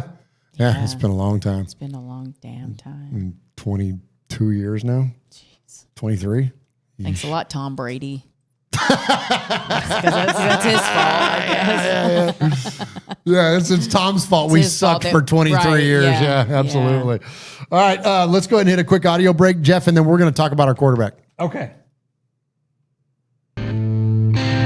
What's up, Raider Nation? It's your boy, Will Compton. You're listening to Raiders Fan Radio. Tune in because they fucking put out a banger podcast. Need some refreshment? Sip Real. At HTeo, you can dive into dozens of flavors of real and real refreshing iced tea. Mix and match your faves or grab a gallon to go. HTeo, real tea, real refreshing. All right, we are very thankful to the good folks at HTeo. Thank you to our buddy we are. Justin Marmon and his very kind donation to the One Nation Foundation this year. And if you find yourself in Glendale, Arizona, or later on in this year or beginning of next year in Southern Nevada, go definitely patronize the good folks at HTeo and get your favorite refresher. Ooh. Get your favorite beverage. Yeah. They got so many flavors. They got a lot of flavors. I'm all about a good flavor. Yeah, you are. Yeah. I love a good flavor. I heard that about you. Hey. Who doesn't love a good flavor? Y'all are weirdos. Oh my gosh. All right. So here we go to the most unexpected source or of conversation around our quarterback. Then shout out the boys. Shout out Taylor and Will on their way while they're doing their fall tour where they're going around to different training camps. Yeah. Mm-hmm. On their private jet now. Okay. I know. Wow. Okay. They're roughing it over there, and Don't worry, he didn't text me back. Hey, it's rough in the mean streets of West Nashville over there. Kidding. But these guys, it was really good, and this is on Taylor. This is a really cool point that Taylor brings up. Let's check in with the guys. Gino or Jalen Hurts? I was like, Jalen. And you're like, I think there's an argument for it. That's why I'm thinking there might be an argument for that. So what's the argument? Gino didn't have a whole lot of weapons. Gino led the league. Jalen Hurts had everybody. An elite offensive line, elite wide receivers, an elite running back. He had elite a Super Bowl MVP? Yeah, I know. I'm saying he had everything around him. You put Gino in that spot, is the same result happened. That's what everybody's arguing about. Everybody's like, everybody's trying to minimize. Listen, I'm not saying Jalen is not as good as Gino. I'm just saying, like, if you take that as the argument, that's the argument. That is pretty high praise, man. Is that if you put Geno Smith on the Eagles, we're going to keep this about the Raiders. This is an Eagles show. But, Jeff, I think that Taylor's point there is very salient that Jalen Hurts is a really good quarterback, but he's not like great. He's not in the conversation with Mahomes and Burrow and Allen and Jackson and right? Yeah. But he's very good. Sure. Well, so Geno on that team, yeah, They're still winning They're a still Super Bowl. winning a Super Bowl. Yeah. Absolutely, man. Well, that's why and I think the big thing, and to try to keep it Raider centric here, but like look at a guy like oh shoot, who's the guy that was the quarterback for Sam Darnold. Sorry. Sure. Yeah. Sam Darnold. Yeah. You put him on the Minnesota Vikings and he's winning all the games, but everywhere else that he's been, he has struggled. And I think he's going to struggle in Seattle. I think Seattle is going to fall off big time. I think that 3-year, $100 million contract that they just gave Sam Darnold was dumb as hell, bro. I agree, man. I think I'm glad that wasn't us, it was man. stupid as hell. So, but keeping it back to you put a quarterback on a team with all the weapons, then yeah, they're going to be successful. When you got Saquon Barkley and you got A.J. Brown and you got Devontae Smith and you've got, all these guys plus an elite defense plus an elite offensive line, yeah, anyone's going to be successful. So now, you look at, you bring it back to the Raiders and now you put Gino in a spot with, Brock Bowers and Ashton Genty and Jacoby Myers and Dante Thornton and Jack Besh and Michael Mayer. You put them in line here with all these things, and now you've got all these weapons that, okay, now Gino can cook. Yes, I understand he also had DK Metcalf and stuff like that in Seattle, but he's got all the weapons here in Las Vegas. So, I'm telling you, this could be a big Gino year. I agree. And what's interesting is when you're rattling off all that talent that was around him, Michelle, when you look at, again, to keep it like a Raider theme thing, when you put Jim Plunkett in with Marcus Allen, Cliff Branch, Todd Christensen, right? Yeah. You don't have to be you can win without a elite of the elite quarterbacks. I think that's where my brain's going with this thing, is that you can be highly successful when you build around a quarterback. And I think that's where people got crossed up at times with Derek, was that it was we gave him everything that he wanted and supposedly needed and still kind of came up short. And so it's so then what's the next thing then that needs to be fixed? He had the line, he had the weapons, he had the, you know what I mean? And it still didn't happen. So I think it's interesting to think about is that it's not that Gino can't be great. And obviously I would love for Geno Smith to be one of those guys that's in the conversation with the four that I just mentioned. Sure. But likely he's not going to be. But does he have to be if the Raiders can build through the draft over the next year or two and put out a pretty competitive football team? Yeah, I think the argument can be made that almost any starting quarterback in the NFL with the right system and the right weapons can succeed and take their team to the playoffs. They're in the NFL for a reason, and a lot of them end up – I even feel like, not that Derek was that guy, but, there was so much, even when he had the best weapons, maybe it wasn't the best system. So hard to say. But I do think Gino, just from what we've seen of him, has every opportunity to be a really great quarterback. I don't think you have to be elite to win the Super Bowl. I think you can just be a solid quarterback that doesn't turn over the ball, that can make plays when they, extend plays a little bit, those kind of things. I think, absolutely he can. I couldn't agree more. I think about a guy like Ben Roethlisberger. You know what I mean? Extended plays. Did exactly what you talked about. Took care of the football and extended plays. He'd extended plays because he was so big and people would run into him. And he would just shake stuff off. He wasn't, juking. But still, he did it. But he still did it. You know what I mean? Josh Allen's a little bit like that. You know what I mean? A guy that can barrel through you and just be a big body. And, but then you got elusive guys too. You got elusive guys like Lamar Jackson, obviously, is a big example there. Mm-hmm. But that point though is that extending the play a little bit, and just not being sloppy with the football. Just protect the football. Don't make bad decisions. And that's where Gino's accuracy, Jeff, I think is really going to come into play, is that we've had sloppy quarterback play from, I don't want to pick on Derek, and that's not where I'm going with this. But listen, if you were living under a rock and not watching many Raider games, if towards the end there, you didn't look at Derek Carr and go, what the fuck is this guy doing? Where's he going with the ball? You know what I mean? And then clearly we saw that last year with Gardner Minshew. Shit, we saw it with Aiden O'Connell in the preseason game. But that's not Geno Smith's story. No. And so I think that we can be confident in where this thing is going to go. Am I telling you we're going to freaking win the Super Bowl this year? No, that's absolutely not what I'm saying. But if they solidify the offensive line and then clearly we have the offensive weapons around them, we could see a highly productive offense. You know, when it comes to Brock Bowers, 1,200, 1,300 yards, leading the team in receptions. Ashton Genty having over 1,000 on the ground, another few hundred at a minimum through the air. Oh, yeah, by the way, red zone targets with Jack Besh and Jacoby Myers. And, oh, yeah, Michael Mayer's still floating around there. Yep. Trey Tucker blowing the top off and the Dante defense. Thornton. You know what I'm saying? Like, you start piecing this stuff together, it's like, wow, this Raiders team is, dare I say, deep in options. 100%. You know, and that's what makes great teams great is that I may beat you in the running game today, but then next week I'm going to beat you with an over-the-top vertical game. And then the next week I'm going to beat you down low with Brock Bowers and freaking, you know what I'm saying? Like 100%. There's different ways to beat teams, and I think we can find favorable matchups against teams, defenses, Jeff, in a multitude of ways this year. Am I going crazy? No, absolutely not, man. You know, I look at, you know, the thing that I always put my eyes to is that, you know, Brock Bowers had the year that he had last year with Aiden O'Connell and Gardner Minshew. Now you enter, Yikes, dude. You know what I mean? Like now you enter Geno Smith into that conversation and they're going to cook, bro. Like they're just going to freaking cook. Like, I mean, just anytime, like anywhere. Brock Bowers is going to be open all the time because he was open for Gardner Minshew and Gardner Minshew was hitting him and, you know, all that stuff. So, you know, I think that, you know, we have all the pieces right now. And I talked about it a few weeks ago.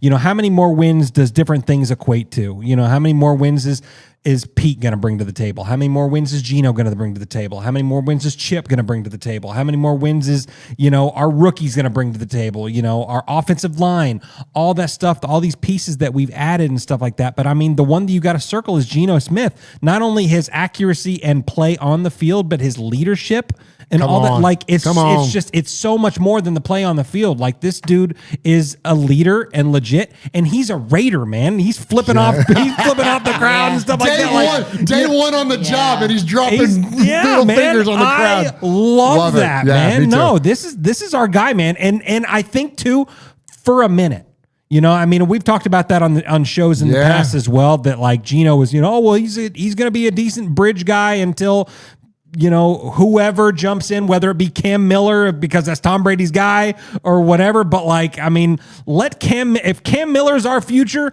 let him sit for 4 or 5 years under Geno Smith and then let's see him cook. You know what I mean? But I think Geno's going to be here for a minute. I think so too. I think 3 years. I think he's got a 2-year deal, right? Yeah. 2-year deal. And then I could see him if we make the playoffs this year. I'll say it like this, Michelle. If we make the playoffs this year for the first and, God forbid, win we one. Make the playoffs. Win, and then God forbid, win a game, right? In what world does it make sense to not extend Geno for another 2 years? You know what I'm saying? Yeah, because that's something that the Raiders haven't had for a while is a consistency in everything, really. So for him to do well for 2 years, it would be stupid not to try to extend that. Extend it, We haven't won a playoff game since 2002. Oh my God! There's people listening to this That's show. before Devin was born. I was just going to say, we have children that have never seen the Raiders win a playoff game. Yeah. There are people in our chat room right now, that I promise you, that have never seen the Raiders win a playoff game. And so if Geno Smith is the guy that gets us to a victory in the playoffs, shit. Sign him to a 4-year extension. You know what I'm saying? Okay. Yeah. Like that's, I mean.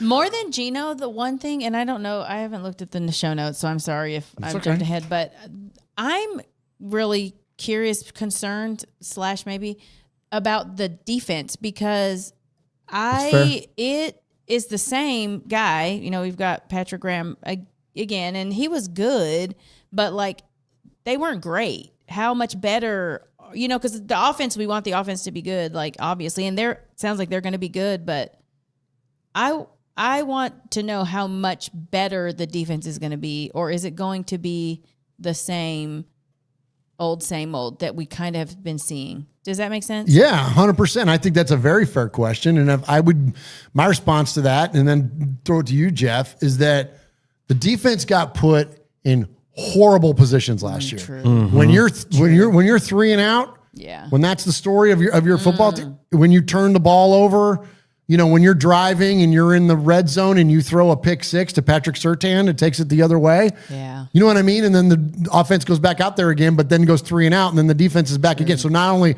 are you short-lived on the sideline, but then you're short-lived with a 7-point deficit. Like those kinds of things. And so it's so it started stacking.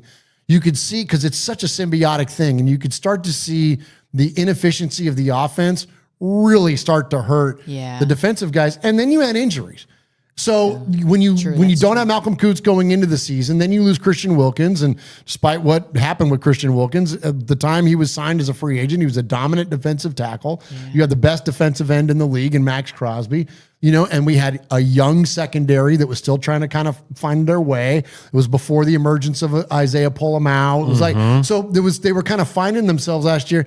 And then frankly, when you're in the midst of a 10-game losing streak, how much do you want? How much you got in the tank, man? And not that Max Crosby's never taken a playoff, and there are other guys too. Malcolm Kuntz is one of those guys that of course he didn't play last year, but has been talked about that he's got that kind of a motor that like Max does, and they try to match each other's energy and all that kind of stuff. But even that, like in the middle of it, when you're on game 7 of a 10-game losing streak, it's rough. So I think that's true. That's at least that's my take on it. And that might be my silver and black heart looking for an apology on that one. I don't know, but I do know that, for sure, when you have an inept offense, it puts your defense in jacked up positions, Jeff. Yeah, no, I totally agree with that. Frankly. Yeah, true. No, definitely. I totally agree with that. I look at position by position, and I think we got better at every position. Now, there's still holes that need to be filled, sure. But I think overall, we got better at each position. At the safety position, I think Jeremy Chin was an excellent addition,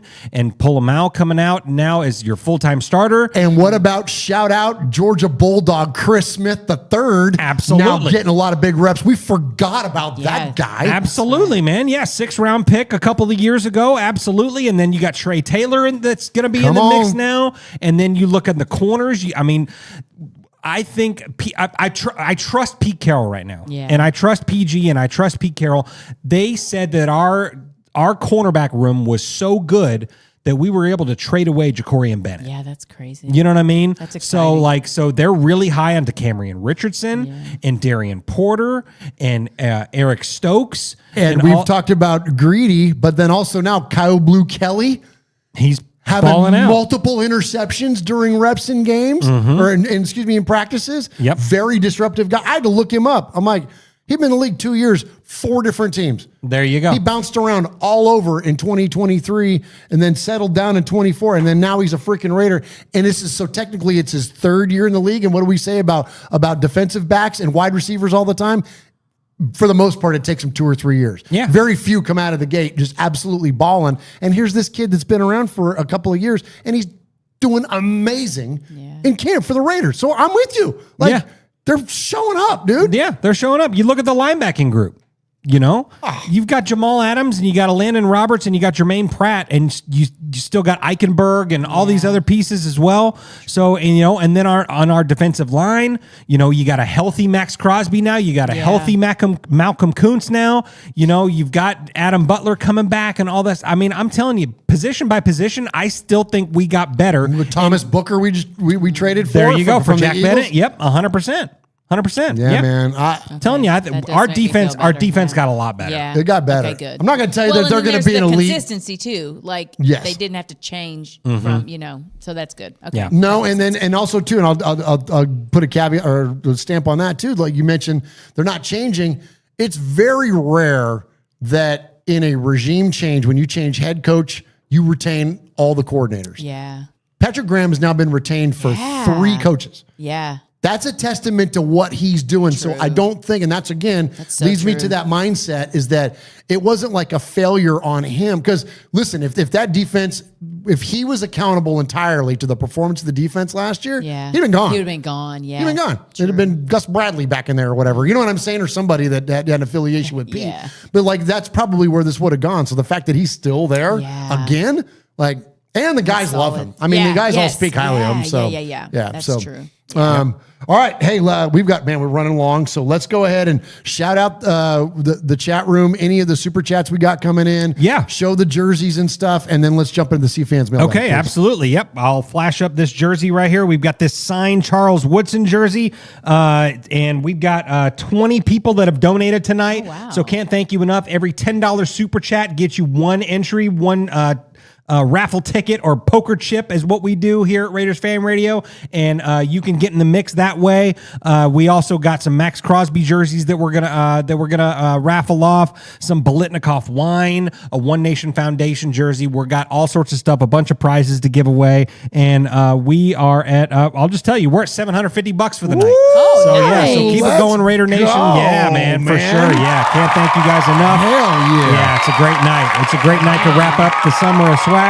So, and speaking of some of these amazing folks, East Coast Raider in there, SoCal Sal, James Furpo, Chewy's NFL News and Podcast, Alan Bell, a.k.a. Raider 27 in there, Raider Lorian in there, Ron the Mater Raider, Vibrator in there. What's up, baby? Let's see, Jordan Ford in there, Scott Sweaty, the main guy are both in there. Yeah, man, we got the whole crew, man. Can't thank you guys enough for being here. Shout out the main guy showing up on your TikTok live the other night. Yeah, they absolutely. Absolutely, That was man. fun. That was so much fun. If you are a partaker in the TikTok, check out Jeff and Michelle doing TikTok lives, man. That was really fun watching you guys. It was fun. No, it was fun. Don't It was cool. expect like anything hard hitting. We are really just being clowns and just That's right. kind of talking about life and shooting the shit, really. Yep, But it's 100%. fun. It's fun. Yeah, So no, jump it's super in fun. if you ever. But you got to follow us first. So go follow us on the Raiders Fan TikToks, Radio yep. TikTok, and then you'll get notified when we go live. Absolutely. And it's random, so you just never know when it's going to be. And I love it that it's not, you're not doing like a structured show. It ain't this. No, it's not this. No. Like you all were, I loved the part of you all were talking about the Vegas trip. Yeah. And you were talking about getting your real ID in time. Oh my gosh. Oh, Yes. also shouts out whoever the hell the DMV or whoever the hell sent the Department of Safety. I got my real ID. Even though I still would have been able to fly, it would have been a pain in the ass to not be able to just breeze through. So thank you for it arriving on time. I told you Came it was Monday. coming. You did. Libby did too. Libby actually said it'd be there Monday. You said Tuesday, but it was there Monday. So. Oh, well, there you go. You were close, but Yeah, I was close. I mean, I'm just glad it came early in the week. I did not want to be Like stressed until sweating Thursday. like today or something like that. Yeah, so I'm glad it finally came. But yeah, Heck so check them out on the TikTok live. Man. It Yeah. was really, really fun. And we're going to start doing some fun stuff with that TikTok live because that's where the kids are. That's where they are. And that's where we are. That's where us kids are. That 100% us Gen Xers, man. That's where that's where we're I do love TikTok. I do. You do love TikTok. I do. Yeah. I love a good TikTok. Yeah. Yeah, you do. Speaking of which. No. He is waiting, looking. He's under the gun. He's tied. He throws. It is.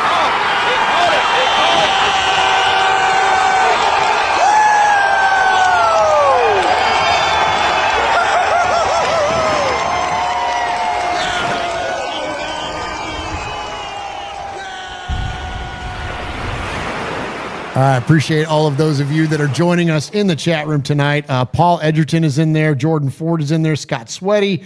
Fabricator Gil. What's up, Gil? Raider Paul is in there. East Coast Raider is in there. He says, I need that Woodson jersey. Man, you just got to put in for it. Hey, I sent him East Coast Raider, won a Bolitnikoff jersey. Won a signed Bolitnikoff jersey. I sent that out. Oh, yeah, by the way, too, if you've won prizes here, I think I've got most all of them out. I'm the fulfillment department around here, so it takes a minute for me to freaking get down to our postal place. And since I've moved, it's a lot farther away, whatever. I'll save you the long story. But your stuff is, if you haven't gotten it yet, it will be. I think most people have gotten their stuff. Most everybody's gotten their stuff at this point. I don't think I'm lacking anybody. But if I am, but I'll get caught up and you'll get it, including everybody tonight. OG Daniel, I think we owe him a is it a Bo Bowers. I think it's still upstairs, and that I just haven't gotten his address yet. So as soon as he sends me that, send us your address. We can get that coming to you. Loki Raider is in there. My baby vibrator is in there. Let's see. Raider 27 is in there. James Furpo. James Furpo finally got. James Furbo finally got a care package from us here at Raiders Fan Radio, including not only the stuff that he won, but the stuff that I told him I was going to send him. I sent him a jersey and a T-shirt and some other stuff. Oh, nice. SoCal Sal is in there, and Raider Lorian, and so many of you. We appreciate you so very, very much. Okay, let's go ahead and get to the Sea of Fans mailbag. This is where we hear from you, because more of you and less of us is a good thing. So you can join the show a multitude of ways. You can jump in to the chat room there at youtube.com/Raiders Fan Radio each and every Wednesday night. That is at 4 p.m. Pacific, 7 p.m. Eastern on Wednesdays. We're going to take one more Wednesday off after this show, and then we're back. And then we're back, and we're going to be here every Wednesday going forward. And in fact, we've got a special guest joining us. Not this Wednesday, but next Wednesday. Uncle Mosh is going to join us back in the cave. Hey, let's go. So I know a lot of folks that are especially old school to Raiders Fan Radio ask about Uncle Mosh. And when I told you that he retired and became Santa Claus, it's not a joke, and you're going to see Uncle Mark and Uncle Mosh in all of his Santa glory here in a couple of weeks for Raiders Fan Radio. Right before we're going to kick off, that's going to be like our season kickoff show, and then we're going to be back every Wednesday. So YouTube.com/Raiders Fan Radio. Jump in the chat with the amazing folks that are in there, and then also you can call us at any time you want. You can call us at 909-345-3346. That's 909-345-3346. Yeah, Michelle, let's go. You guys are I know. I did not mean to do that. I panicked when Murf dropped off. I poker chips. I wasn't even looking at either one of you fuckers. Yes. Michelle, that was awesome. Oh, no. I love it. It was like I was out, you were out, and he was still hanging in there. Hanging in there, bro. That was amazing. So 909-345-3346. Or you can, and we got a bunch of calls tonight, or you can email the show, and you can email the show at show. That is show. Right. Okay. Hell yeah, it is. That is show, SHOW at RaidersFanRadio.com. And if you leave a message and we play it 3 or more times, or if you get your email read an indefinite amount of times, you can become the next made man or made maiden here at Raiders Fan Radio. And so Michelle has the honor of reading your amazing emails. And Michelle, who do we have tonight? All right. So first, we have Martin. Martin. Morning, all. Just a quick note to say that I've just seen a full replay of the game on YouTube this morning. And after all the hand-wringing I've seen going on, I'm not as worried as so many seem to be. Both teams struggled in the early exchanges. Several players gave cause for optimism. Jamal Adams and Eric Stokes made good plays, and even Tyree had his moments too. We even saw a touchdown from someone called Jackson. As someone who believes in the positive habit of winning, yes, even in the preseason, hate me all you like, I was happy enough with the comeback tie and no serious injuries. Bring on the Niners. Best of luck with the last of the Summer of Swag giveaways. Shout out to the chat and go Raiders. There you go, Martin. Okay, and next we have Paul. Paul? Welcome back, everybody. I'll start tonight with a look back at the preseason Week 1 game at the Seahawks. I wasn't expecting anything because it's preseason, so I didn't get carried away with the good or the bad. It'll be the same against the Santa Clara Whiners this weekend. No expectations at all, just stay healthy, everybody. What did get under my skin a little was not scoring that game-winning field goal because I still hold a hatred for the Seahawks from the old AFC West days. Krieg, Largent, Easley, and eventually Brian High-Stakes Bosworth. Hate them, one and all. When news drops about Christian Wilkins, it was a huge disappointment. Another fantastic player that, for whatever reason, had failed to live up to our expectations. This got me thinking about some of the other big-name signings that have fallen into the same diva category over recent years, and which one disappointed me more. Trent Brown, Antonio Brown, Chandler Jones, Devontae Adams, and now Christian Wilkins. All major letdowns. Trent Brown turned into a slab of couldn't give a shit. The only other player I've seen who looked less interested in football is Amari Cooper. Antonio Brown, who I know technically wasn't a Raider, was a fraud. Chandler Jones turned into a destructive Fruit Loop, and now Wilkins has, for numerous alleged reasons, left us with another hole to fill. The punchlines write themselves sometimes, don't they? That leaves Davante Adams, without a doubt the most disappointing for me. Everything seemed right about the guy, a hell of a talent, and a Raiders backstory as well. I thought we'd reached a major turning point when he signed. In reality, he's turned out to be one of the biggest asswipes in the modern game. The bullshit this fool has spewed since he left rivals the garbage we see and hear from the likes of Skip Bayless and Colin Cowherd. Yeah. He clearly has never given a rat's ass about the game, just his own image. He's already lining himself up for a career in the media, so sadly we'll never see the back of him. He's on par with Randy Moss for me. He's a legend in his own mind. Does this mean I hope we never see another big game signed for us? Hell no. If we can get a player like Micah Parsons in the future, go and get him. Come on. And finally, one of the other big stories since the last show was the Jacorian Bennett trade. I was a little unnerved about it initially. I was hoping to see Jacorian with us for a long time, but once the dust settled, it was clear he wasn't a good scheme fit. So off he goes to Philly to probably win a ring in February. We have to trust Coach Carroll and John Spytek, everybody. It was inevitable at some point they were going to make a move that made people irritable. And as Murf always says, focus on the players that are, not the ones that aren't. Come on. Safe trip and have a fun Raider Dad on Saturday. Graf and Stu are out there as well, so don't cause too much trouble. Stay safe, RFR family. Love you, Raider Nation. His Lordship, the Royal Scribe, Paul Edgerton, Shropshire, Mississippi, Pauly Award winner 2019-2022, Foggy Glasses Award winner 2020, Made Man of the Year 2024, RFR Maverick Award winner 2025, BRT Scissors scorekeeper, proud made man, five-time times 5 winner of the Raiders Fan Radio BRT Sizzler Award. Attaboy, Paul.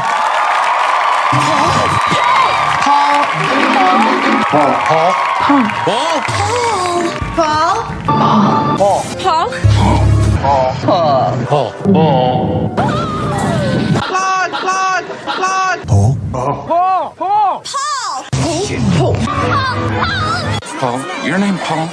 Hello? Paul. Hello? Paul. I met him with Paul. Who? Paul. Paul, yes, Paul. Paul's not here. Hey, Paul. Paul. Hi. I'm Paul. Darn right you are, Paul. We appreciate you so very, very much, brother, and everything that you do to support the One Nation Foundation and Raiders Fan Radio from across the pond, as the kids say. Him and his fellow countryman, Martin, over there. Such great representations of Raider Nation in the UK and huge supporters of this show and the foundation. So thank you very, very much, Paul, man. I love that Paul added his Maverick Award to his signature there. That was very, very cool. And congratulations again, Paul, for epitomizing what it is to be part of this family of Raiders Fan Radio, man. We just love you so very, very much. Thank you for that.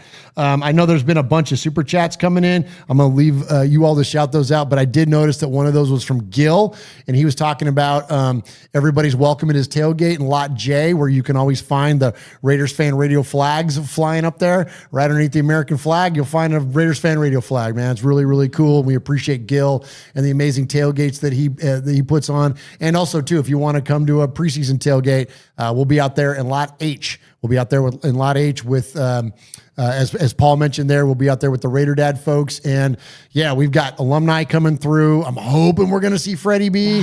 I'm hoping I've talked to him and Angela about it. They're not sure because it is alumni weekend. Yeah. And, and listen, I'm just saying what it is. Fred's 82, man. Like he's, you know what I mean? He's only got, so much in the tank to be bopping around all over the place.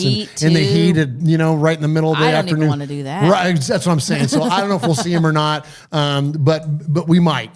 But that said, you're going to see other alumni will be coming through there, and you're going to see all the super fans will be out there. I mean, it's a fun time. It's a blast, and not to mention, by the way, there's going to be a whole crap load of kids out there that are realizing what it is to be part of a Raider tailgate and going to a game with their families for the first time ever. And maybe not have a chance to do it again anytime soon. And so, which is the most important part of Raider Dad. So, thanks to Jay's Gourmet that comes out there. We love Jay and the amazing food that he cooks for everybody. And is Harry going to be out there? Harry always comes through the tailgate. Harry is amazing. Talk about another guy like the Belenica, just the sweetest guy in the world, man. And a huge supporter of what we do here. And of course, Raider Dad as well. So come on out, man. Come out and say hi. Hang out for a little bit. Even if you can only come through and grab a cocktail and, raise your freaking beverage of choice with us and cheers the Raiders, and you know what I mean, and just come out there and celebrate with us. We'd love to see you. All right, next up, we're going to get to the CFans mailbag, the voicemail version of it. Yes. And we're going to start off first-time caller, long-time supporter, and I think first member of Raider Nation from Australia we've heard from. Shout out Rossi Biddle. Oh, cool. Hey, from down under, this is Roffy. This isn't anything other than to really just show appreciation to the whole Raider Nation for getting me through another tough winter. Seeing the predictions from the bookies that how many wins we're not going to have this year. But you guys absolutely keep every week fun, entertaining, and most importantly, focused on the silver and black. So, love to you all, and I look forward to seeing you guys at Allegiant at some point this year. And let's go Raiders! Hey, give it up for Rossi. I love it. He's good friends with Kevin the Raider Nerd. Big friends with Kevin the Raider, because Kevin the Raider Nerd's wife is Australian. Right. Absolutely. So whenever Kevin's out there in Australia visiting with Aaron, his lovely wife Aaron, they're always linking up with Rossi there. And so Rossi, 2 more times, bro. 2 more times, you could become the first Australian-made man. That's right. Around here, man. That was pretty cool. So good to hear from you, Rossi. All right, next up, let's go to St. Louis and check in with our buddy Jay. Murf, Swaggo, Michelle, it's Jake in St. Louis. I don't know if you checked Twitter or not, but apparently the Raiders traded Charles Woodson. I mean, we let go of Jacorian Bennett, and people were losing their fucking minds. I don't really care. Like, I don't think they're going to be a great team this year. Like I said before, I think it's going to be like 7 to 9 wins max, but I don't think Jacorian Bennett was a needle mover. And big ups to Gino Smith for flipping off that Seahawks fucker with the sign. Big ups to Max Crosby for doing it with him. And big ups to fucking Papa Pete for being like, yeah, did you read the sign? Come on. Like, that's the shit that gets me hyped. Not fucking trading a 6th round pick. Like, I don't care. And then the other shit with people mad because JPJ, like, I guess, here's where I'm at. I don't care about fan favorites anymore. I've moved on to a different part of my life. I just want the best people out there to play. And it seems like this regime cares more about that than fan favorites. And if people want to get their fucking panties in a bunch, so be it. I'm not one of them. But can't wait for the show tomorrow. Can't wait to see who wins that Charles Woodson jersey. This is Jay at St. Louis out. There you go, Jay. Jay in St. Louis. Yeah, buddy Jordan Ford. Solid. True. You know, agree. I want to ask you guys, because I've found, like, as I've gotten older, I'm attached to players of the past. I'm attached to Kenny and Freddie and Gene Upshaw, yada, yada. But until there's a player that goes through his career and is an incredible representation of the Raiders, and then that career is over, Charles Woodson, right? Mm-hmm. At that point, then they become endeared. Become endeared to them. But prior to that, in the midst of their career, other than right now, maybe Max Crosby, because he's on a trajectory to finish his career as a Raider, or at least the majority of it as a Raider. Michelle. Yeah. Outside of a player like that, like, I'm with Jay. Like, I don't get married to players anymore, you know? Yeah, and I don't know if it's because I've been doing this so long. Yeah. You kind of have learned that you cannot really tie yourself to a player. It has to be the team. And whatever decisions the team makes, you just kind of have to fall in line with that. Because if you tie yourself to a player, you might as well just be a fan of that player and just follow those players wherever they go, because kind of like basketball players sometimes nowadays. Absolutely. You know what I mean? You will be disappointed and sad for a significant portion of your fandom. And I don't want to be, I don't want to do that. Yeah. So I don't do, I mean, I have a Woodson jersey. That's the only jersey. And I have a Howie Long jersey. That's it.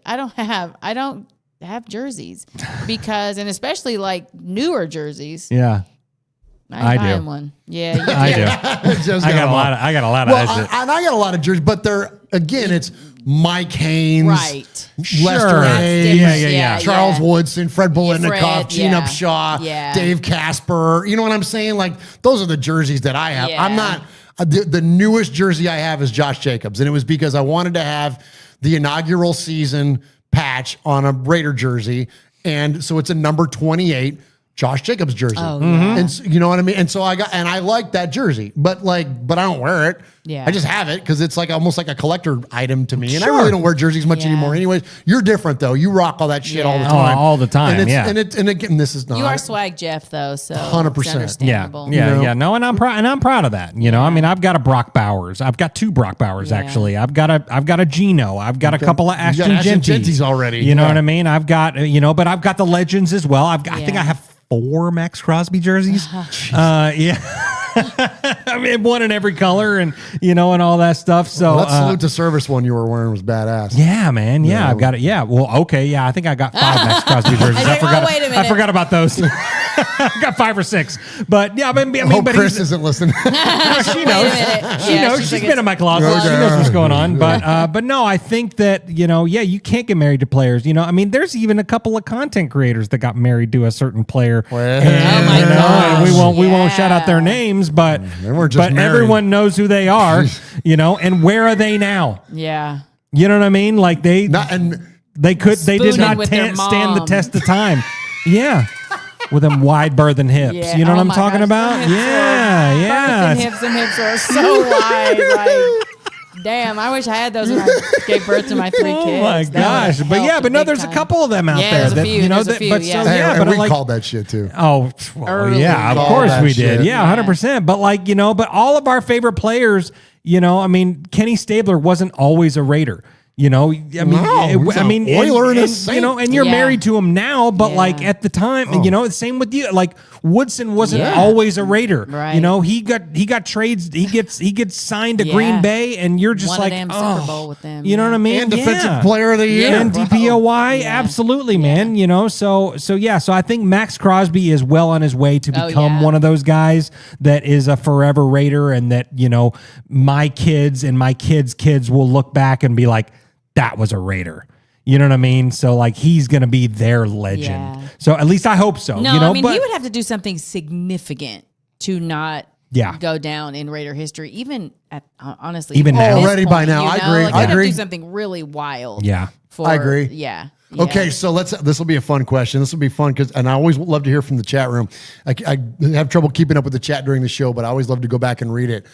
If you had to bet on who the next guy was that would be a potential career Raider, or at least highly significant Raider through the majority of their career, who would you bet on, Michelle, would be the next one? Brock Bowers. Brock Bowers?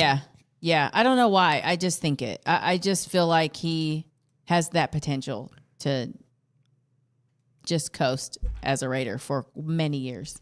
Mm-hmm. He seems to me like the guy that, if he's as dominant as we all suspect he's going to be, they're never going to let him out of Las Vegas. Exactly. Yeah. It's just like, and I don't, it's a bad word to bring up, but it's reason Travis Kelce's I was going to say him, so I'm glad you did it. Okay.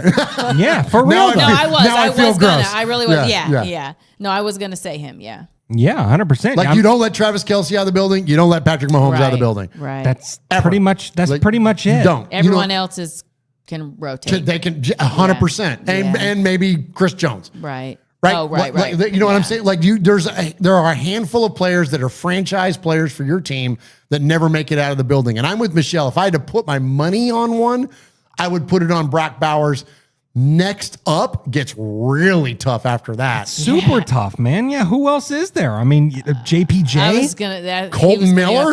Maybe Colton Miller. Yeah. Maybe Colton Miller or AJ Cole. Yeah. Oh, yeah. or Carlson. Yeah. But probably more Cole to me. More Cole. Yeah.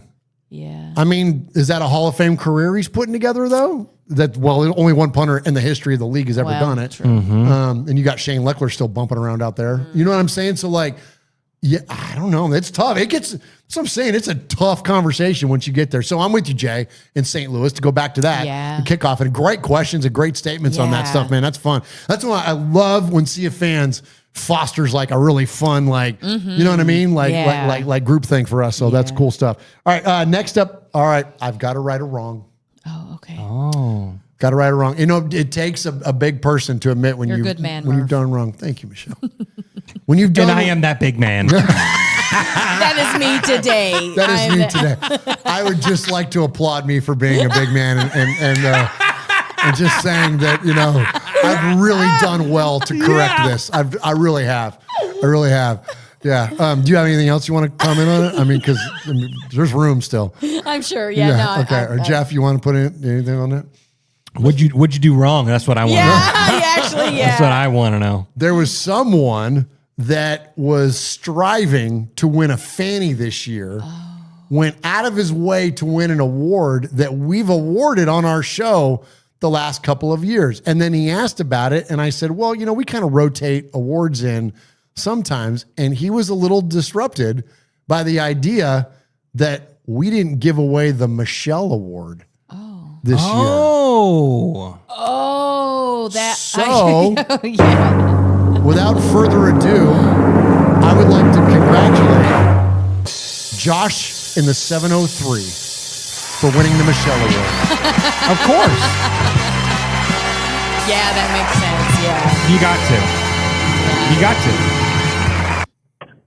What up, fam? Last week was the fantastic, immaculate Raiders Fan Radio thing.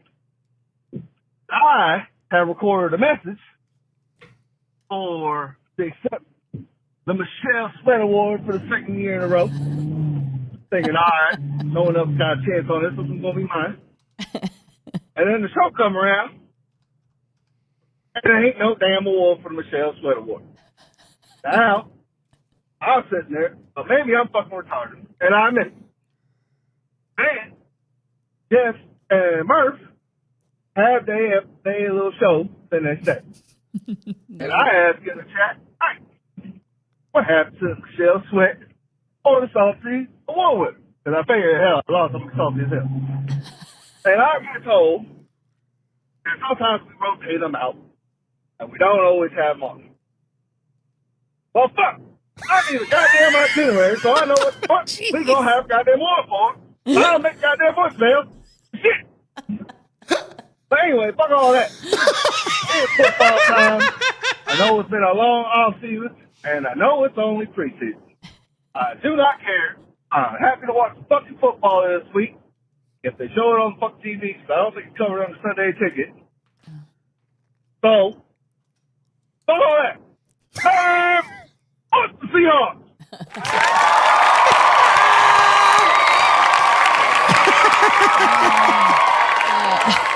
I love Josh, man. He's the best. That's so funny. So congratulations on your delayed fanny there, Josh, in the 703. And Michelle, you got to keep me freaking on task next year, because apparently that's a crowd favorite. Well, yeah. And so I'm not inviting vulgarity on the show. It has to be natural, and I will be paying attention. Okay. Make sure. Well, and much like rolling off the tongue. Much like you picked the fan or the email this year. Okay, yeah. I think it's all right. Yeah. I'm gonna lock in. And I think the what's named after you, so you ought to be the one to award it. Yeah. Because were you the first one to say an F-bomb on the show, or was it Jeff's sister? No, Jeff's sister I think did, Yeah. and I think that mine was from a call. That was when I called myself a whole ass clown. I think that was actually the origination of the Michelle Sweat Award. Yeah, probably so. Yeah, and it had a lot of it was I think more fun because it had the crashes and the horns and so it was a little more like fun as opposed to just hearing, not that I don't have anything against vulgarity. I love it, but I think that's what made that more fun. Okay. Well, maybe then for the fannies, then I'll add that. Add the sound effects. Yeah, I think that's a good idea. Okay, good deal. Because that is what made that more fun. Okay. All right. Josh called back.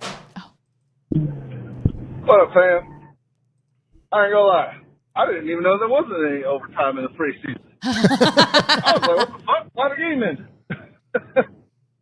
But I'll be honest, man. But I mean, it's supposed to end. It's the preseason. You know, I wonder if Coach is going to play. If he's going to play the start, like he played it for what? I think a drive, 2 at most. I wonder if he's going to have him play like maybe a quarter next time and maybe a half for the final game of the preseason. But I think our guys need to play a little bit because it's a new system, everything going on, a lot of changeover. I really want to see, man, us trading away Corey and Bennett. I ain't going to lie, I didn't see that coming. But, you know, now we got to make a strength out of the middle of the line. And now these cornerbacks stack up. But playing the Niners next. Let's hope no one gets shot or stabbed. Bang! Fuck the Niners. Nice, Josh. Yeah, we've been to a few of these now, and it's calmed down. It's calmed down. The Niner Raider quote rivalry, whatever, and all that. Because remember, they quit playing them. Or they just stopped there for a while, just doing it because there was so much violence going on between Raider and Niner fans. They were like, all right, no more.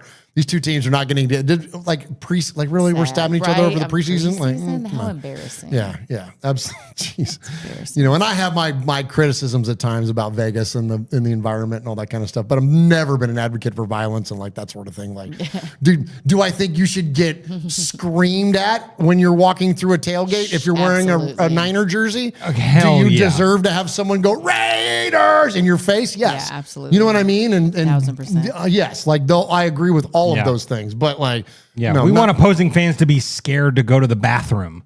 You know what I'm talking? Yeah. Like, but not scared they're gonna die. Right. You know what I mean? Like, come on. There's a line we don't want to cross. Yeah, exactly. Folks. Yeah, 100%. All right, next up, we're gonna go another Josh. We're Josh centric tonight. Oh. Yeah, we are. We've got Josh in the East Bay. Hey, RFR fam. This is Josh in the East Bay. Wanted to call in. Thank you guys for making me a made man. And I even won a fanny, which was awesome. So thank you guys so much. I wanted to call in now that preseason game 1 has come and gone. And I know there's a lot of uproar about people not playing well, O-line, secondary, and I just and Cam Miller doing his thing. I just wanted to remind people to pump the brakes because it really is preseason, and our true starting offense played like 4 snaps together before they pulled Colton Miller, Parham, DJ Glaze. But I remember a couple of years ago when Aiden O'Connell, I believe his rookie year, had a really good preseason game 1 or 2, and people were oh my God, he's the next big thing. So pump the brakes on how bad AOC looked, and pump the brakes on anointing Cam Miller just yet. But that's all I wanted to call. Season's coming up, and I'm excited. Hey, there you go, Josh in East Bay. There you go, brother. Love having callers from the East Bay still, from the homeland, man. That's awesome. Good stuff there from Josh in the East Bay. And congratulations again on, not only becoming the newest made man here at Raiders Fan Radio, but also a Fanny Award winner. Yeah, the latest Gemini Man Award winner. Yeah. That's right. That's right. Yeah. 100%. Well, I wish we got, look at you. We got to get Jacob in Fresno again, man. We haven't heard from him in a minute. That's true. Yeah. All right. Next up, we're going to go. We talked about him a little bit ago. And he's actually going to sit with us at the game coming up this Saturday. Oh, okay. Did you know that? I did not know that. Who? Did you know that, Kevin? Oh, no, I didn't know that. Oh, how fun. Yeah. Kevin's going to hang out with us and sit with us at the game. Oh, cool. So it will be the 3 of us, and then your daughter Libby, of course, and then Kevin and Gil. Sweet. All hanging out together. What a good group that is. Good group, and thank you, Gil. We love you very, very much, and thank you for treating the RFR crew to taking us to the game. We appreciate it. And not only does Gil treat us, but he donates to Raider Dad, and like Gil is. I saw he's got to bounce out of the chat. Yeah. Gil is, man. He came through town the other day. We hung out with him, and we went and had dinner with Gil. Had dinner with Gil, man. Just a good guy, man. Like, so it's crazy the amount of amazing relationships that have been formed through this show, and Gil's one of the best, man. Yeah. Like, it's just incredible, and he takes really good care of us, and he doesn't have to. Yeah. He doesn't have to, man. So thank you, Gil. Kevin's gonna meet 2 of my he's going to have met 2 of my 3 kids now because he met Devin at the Atlanta game. Oh, that's right. Hellish game. He met Devin, and now he'll get to meet Libby. Oh, fun. Oh, that's so That'd be cool. fun, yeah. That's so cool. Yeah. So it'll be good to hang out with Kev. All right, so let's check in and hear from him. Hey, Raiders Fan Radio. This is Kevin, the Raider Nerd, just checking in. How you doing, Michelle? How you doing, Murf? And of Wow, course, you got Swag top Jeff. billing. First of all, I'm excited about this coming weekend. Looking forward to seeing you guys in Vegas for the preseason game at home there against the 49ers. Looking forward to hanging out with you guys at the tailgate for the Raider Dad event as well. Really excited to see you guys and hang out with you guys. But I got a couple questions for you guys. They're Raiders related. One is Raiders related and one is kind of Raiders related adjacent. The Raiders related question I have for you guys is, I've been hearing a lot about this NASCAR package and how it pertains to schemes and stuff when it comes to teams in general. But I don't know what that means, and I also don't know how it pertains to the Raiders. So if you guys could explain that to me. I know I could Google the NASCAR package at NFL, but I want to know how it pertains to the actual Raiders themselves. And if you guys could explain that to me, I'm kind of curious. The other question I have for you guys is I want to know how you, Murf, and Mr. Swag Jeff, how you guys originally met and how you turned, Murf, how you turned Swaggo there into a Raider. Because I remember first meeting Swaggo in Tennessee, and he was, rocking with the Tennessee fandom there. But I want to know how that conversation went because I'm really glad that you switched over, Swaggo.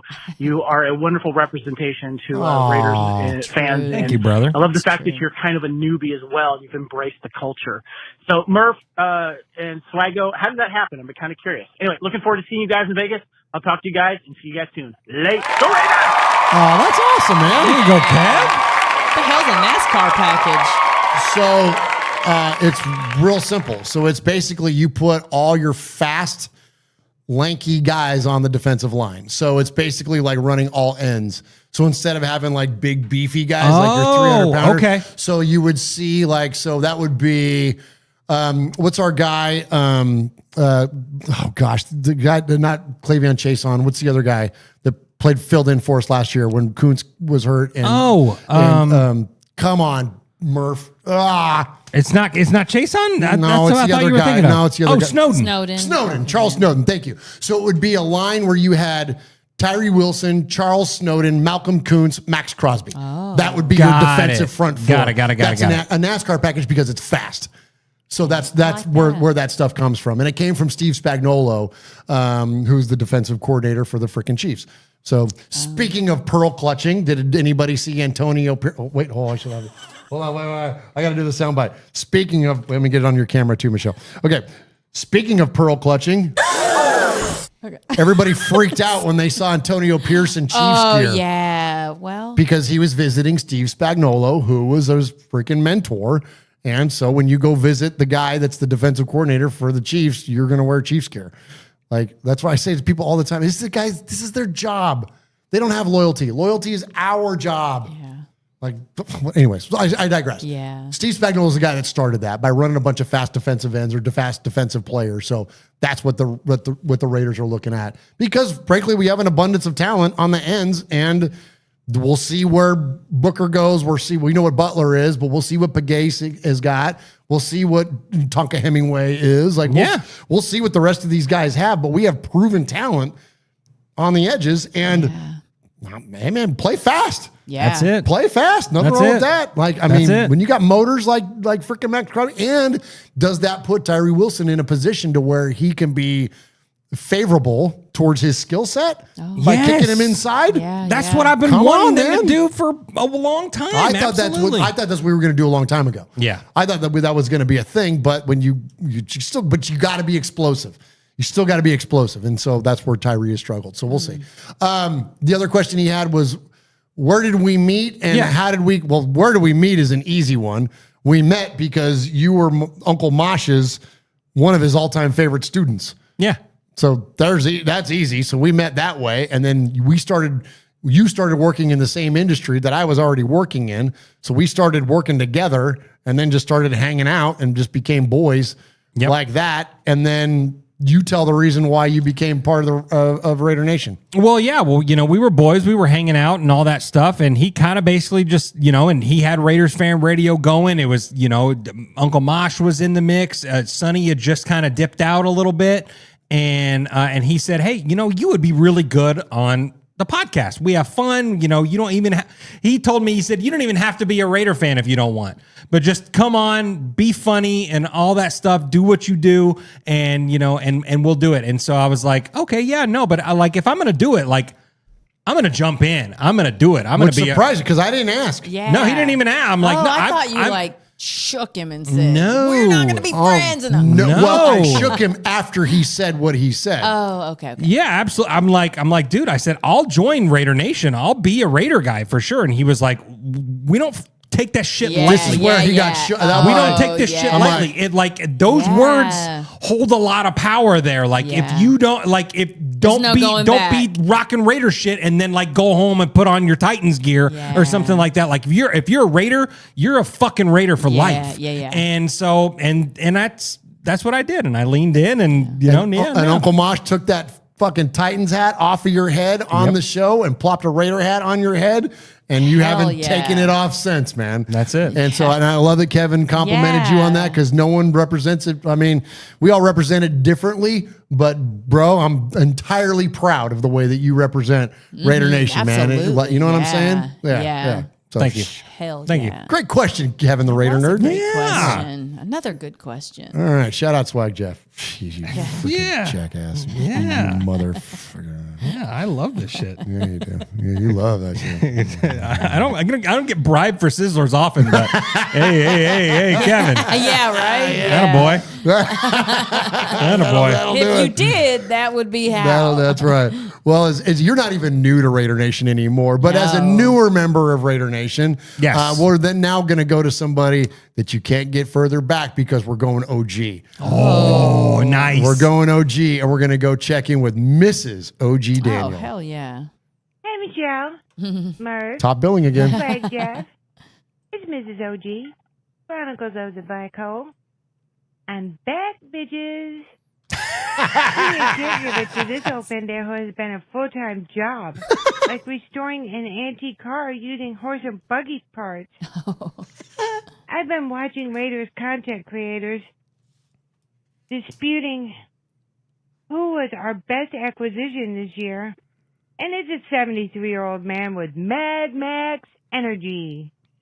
Come on. I also followed the Christian Wilkins saga and saw a video when he was at Clemson using his hand like an ice cream scoop in the butt of an opposing player. Oh, my. What the fuck? Who does that? And Josh Allen wanted to fight him for grabbing his junk. I got no problems with how you live your life, just not in the workplace. Trust me, no one wants to shake your hand after scooping butts. Anyway, I really miss y'all. Looking forward to the season. Raiders!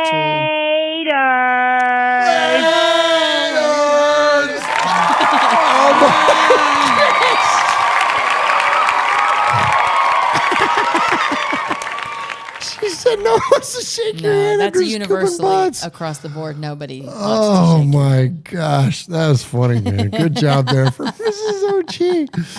Oh, man. What a triumphant return, we'll just say there. That's right. That's right. Yes, absolutely. Absolutely. All right, next up, we got one more to get to before we award a Sizzler to the best emailer or phone caller of the night. And then we're going to give away a bunch of prizes, and then we're going to tap out, and we won't see you guys till Vegas. But all right. Let's do that real quick. We're gonna do programming notes on the fly. Okay. I'm gonna have recording gear with us because we got to do a show with Scott Gilbranson on Silver and Black Today on Saturday, live from the Raider Dad tailgate. So post pool, are you all prepared? We've done some bad podcasts around this some of it. Yeah. And the two worst have been. And the two worst are after pool days. Yes. So let's do that. So, yeah. You down, Michelle? Let's do it. Yeah. Okay. Yeah. Oh, my gosh. So look for us on. I don't want to say, could it be any worse than, I don't even want to say that, but. Well, so the last time we did it, if you've been a fan of the show for a while, our last pool day podcast that Murf and I did, the camera was like here on us. So we're looking down. We're drunker than a damn billy goat. And my shirt is up, so my guts hanging out the entire podcast, and we're going on and on and on about these amazing people that we met at Raider Dad, but we're talking like this the whole time. Oh my gosh, it was the worst podcast maybe ever. This not the one where your mic wasn't even on? That was the first. That was the year before. Yeah, so we got better. Yeah, I guess we improved.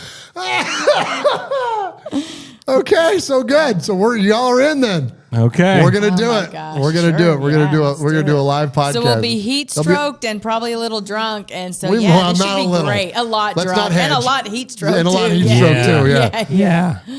That'll be your voice. Slag's having flashbacks. I'm already like, oh no. Oh jeez. We'll just call it so much fun that after the show, we were like, okay, man, we need to take naps. Jeff just went to bed. It was I didn't see him. It was 4 in the afternoon. Yeah, we didn't see each other after that show. I had to fly. I'm like, dude, I flew out early. I'm like, dude, are you all right? He's like, I just landed. I'm like, holy crap, man! I'm like, you just dipped. Hilarious. Yeah, bro. Yeah, he was out. Oh, I was out. Yeah, I took like an 8-hour nap. Yeah. And I woke up and it was like, I'm like, oh shit, it's 11:30. I'm like, well, I guess it's just bedtime. I guess I'll go back to bed. Go back to bed. Yeah. Got up and chugged the liquid IV and had 4 ibuprofen. I'm like, all right, I'm out. Oh my gosh, it was so funny because the Raider Dad was on a Friday, so this was Saturday. So I went. Swag was, and it's usually I'm the one that you can't get a hold of. Usually I'm the one that did like Irish goodbyes and goes to sleep somewhere. Yeah. But so I couldn't get a hold of Jeff, so I went downstairs, just got some food, and went back up to the room, and I watched the TCU game. Because I watched college football. Yeah. Because it was on late. And I'm like, okay, because I didn't want to gamble anymore. Didn't want to be drinking a whole bunch anymore, whatever. I think I grabbed like a couple of pops and just went back upstairs and had like pizza, chocolate cake, and a couple of beers or something like it. That was it. But anyways, man, it was so freaking fun. What, we good? We good? Yeah, we're good. Oh, okay. Whenever I just see the looking. two of you intently on your phones, I'm like, oh my gosh, what died? Well, I was looking because someone did ask about us reading the super chats, and we have missed a lot of super chats. Well, shout them out. Can shout I shout was some able out. to pull them all up. So all of them? Yeah, you can go into the. Well, I'll show you later. Okay. Anyway, yes, please do so- that because and anybody that's calling us out on that, you're absolutely right. And it's just because we get scattered. Especially we're doing so much when stuff. we're doing a giveaway, they just rapid fire so much, yeah, and it's hard to interject. Yeah. But I'm going to So go through them. please do. Thank you, And Michelle. hopefully it'll take me back to as far as I need to go. Justin M with a $20 super chat said, "Show sounds great. Go Raiders." Thank you, Justin. Howie Long with a $2 super chat said, "Now I want an HTeo jersey." Oh, that'd be fun. Oh, that would be that's fun. cool. That'd be fun. Howie, and big fan. Yeah, big fan of Howie. Big fan of Howie. Lee B with a $20 super chat said, "How about 20 swag?" So, and I know you've seen all of these. Yeah, so yeah. you've got all of their stuff. Accelerator with a $2 super chat said, "You'll also my sidekick, the Macho Man Raider Savage." Oh, nice. And he had a $5 super Yeah, chat where he said, "I'm the nation's new racing superstar, the Accelerator. The Laborer by Accelerator. day, Raider superhero by night." Oh, love it. Yeah, I love that. And then Accelerator. Fabricator Gil had a $100 super chat. Yeah, he did. All are welcome to the J-Lot tailgate regular season. You'll see the Raiders fan radio flags. Vibrator with a $20 super chat. Thank you, baby. She said, "I'm not in the drawing, just want to donate." Mason is making Chander and I watch Chris Smith highlights. Oh, perfect. Good job, Mason. Oh, that's awesome. East Coast Raider with a $10 super chat said, "Thanks for all you guys do. 17-0 Raider Nation for life." Thank you. Thank you. Jason Hunter, let's add another 10 to the pot. And then he says Raiders, a $10 super chat. Nice. Chewy's NFL News and Podcast with a $10 super chat says Seawood is the GOAT. To go Raiders, real. He is. And if I've gone back far enough where we've already stopped me, because I don't think haven't we've shouted done out hardly okay, any I of didn't them, think so. Okay. but I mean, I don't know how. I don't know if you want to do all of them. Ponzo Z with a $50 super chat. I know. I feel like I'm doing a telethon. That's what I feel like I'm doing. Ponzo Z with the $50 super chat says, Aloha Raider Nation. Oh, thank you. Chewy's NFL News and Podcast with Those are $2 big. says, they are. Yeah, and that's the they're thing. chunks. And we always say this too on this show that like we could do an entire show just expressing our gratitude for your generosity. So please know that even if we're just rambling and going through our show doing these things, do not get lost on us. Please know that we appreciate everything from the $5 to the $50 to the $100. Absolutely. That we love you guys and thank you very much for it. Yeah. YL Raider with a $50 super chat. Great cause, great swag, great show. Cam Miller gets 2 years behind Gino and getting tutored by Brady, getting us a 5-ring run. Oh, I like that. Yes, a 5-ring run. James Furpo with a $10 super chat. Justin M with a $10 super chat. Hating on Brady being a Raider now is crazy. He's the real life version of commitment to excellence. Seeing Brady at practice almost turned me into Michelle when she heard. I'm not reading that. I'll tell you guys later. Okay. Fabricator Gil with a $100 super chat. I need that jersey bad. I got nothing to wear. East Coast Raider, $10 super chat. Thanks for the Freddie B jersey and the RFR hat. Raider Nation for life. You're welcome. Thank you. I feel like, okay, no, I'm sorry. There's 2 more super chats from Fabricator Gil, a $50 and a $20. Jeez. That's my team. And here you go. Scott Sweaty with a $13.99 CA. Yeah, that's $10 American. Oh, $10. Yeah, Okay. it's Canadian and then money. he did that again. Yep. And then Jason Hunter with a $50 donation. Hello, y'all. Hope you guys in the chat are having a blessed day. Today, I'm excited for Saturday. Hope to see a little more excitement from the team and hope to meet you guys one day. Trinidad with the $20. RFR is the best. Jose Ramos with a $20. Scott Sweaty with another $10. Hooligan with a $10. Someone put Swaggo in timeout. Jordan Ford, One Chip Gang, $10. Nice. Salvo's in, $10. My girlfriend wanted me to let you know. She said you guys can partner with. Oh, not gonna read that. Scott Sweaty said $27.99. What's that? $10. That's $20. $20. Okay. James Furpo, $10. John Ogle, $30. Chronicles with Black Hole, $20. James Furpo, $10. Hooligan Nation, $10. Kevin with $50. See you guys in Vegas. Last one. Justin M, $10. Your internet, as my daughter would say, is buns. And we did cover that. We did cover that. Nice. Anyway, that was all of the super chats. There you go, Michelle. Thank you. Thank you, everybody. And you know what? Those deserve to be read out. So thank you for the call out on that. And next time we do a summer swag, and this is the last episode of the summer swag coming up this year, we need to remember to do that. Absolutely. At every show that we need to make a point. To do that. That's a good idea. 100%. Yeah. So thank you, Michelle. And thank you to everybody that donated tonight. All right, we got one more to get to in terms of the voicemails. Let's check in from Steve in San Diego. Check in with? Yeah, that too. Hey guys, it's Steve from San Diego. It's been a minute. I hardly see you guys doing some of your shows and stuff, so I guess, I don't know, having a little vacation for the summer. Anyway, I was just going to say, there was a few weeks ago, I know that Murf, that you had made a prediction. You go, oh, here I go again, 12 wins. Oh, I did it again, stuff. But you're going game by game. I'm going to give you a general census. I'm going to say about 10 wins, and here's why. Last year, the GM, Tom Telesco, did he come from a losing or winning situation previously? They were horrible with the Chargers. 63 points we put up on them. Why are we taking the GM back? And there was some in-house, there was problems, and that was a part of the intangible part that was wrong in-house with, chemistry-wise with Tom Telesco with the Chargers. Anyways, Luke Gessie, is he coming from a winning or losing situation the year previous? It was a losing situation. So you have two main guys, from a losing situation, which you expected to win. AP was a winner, but he had the right, he had the regime. I would have just kept what you had because you were already winning. Anyways, I'm going to say, the reason I'm going to say 10 wins is because we have an example we have evidence of success from the past to judge the future. So, Vitek, does he come from a winning or losing situation?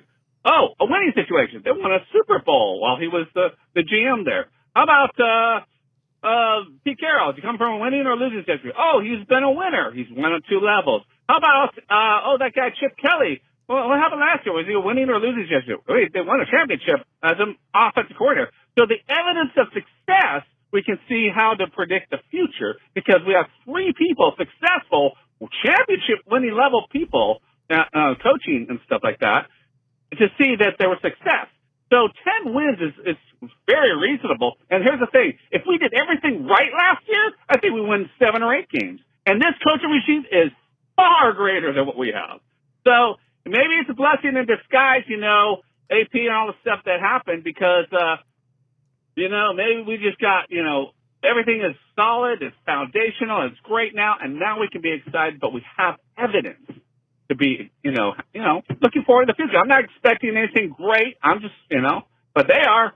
So we'll have some fun. It's going to be a fun season. I think finally it'll be interesting to see. Finally maybe we can get them, have something solid to build with. All right, I'm out. Let's go, Steve in San Diego. Love it. Yeah, what an incredible sentiment there, man. And it's a little bit of what we've talked about a lot here lately is that, doesn't feel like we have to manufacture optimism, Michelle. It feels like we know these things. They're known. Like we know what Gino is. We know what Pete Carroll is. We know what Spytek is. We know what Tom Brady is. We know what Max Crosby. We know what these things are, and so the sum of the parts should equal success. Man, it's so hard to believe. Like it's so hard to think that that's even a possibility. So it's almost like it's a superpower to lean into the positivity because you really do want to think about however many previous seasons where it's just been such a shit show. But yeah, all of those things check the box, and even to the point where we don't have to make up this hope. It's like real. It's a real hope because there are adults in the building that have done it. They've been there and they've done that, and they're not nervous. They believe in what they're doing. Right on. So I do. Come on, that's awesome. Yeah. I love that, Michelle. Me too, man. Where's a wall? I'm going to run through one. All right, Swag Jeff, we award a Sizzler Award to the best emailer or phone caller of the night. Last call on poker chips, by the way. Yes, absolutely. Yeah, I'll flash this up one more time. The signed Charles Woodson jersey. Glad it was just the jersey. Easy. Easy. A signed Charles Woodson jersey that comes with the COA. And we got some other great prizes that we're going to give away tonight as well. We are $70 away from a super cool milestone. So if anyone wants to get in the mix to do that, you can do that while I read these emails and voicemails right there and give a Sizzler Award. So if you want to do that, cool. But it's been a great night for the One Nation Foundation. Beautiful. Lovely. Awesome. Way to close it out. 100%. Give it up for everybody that donated tonight. Thank you. All 23 of you tonight.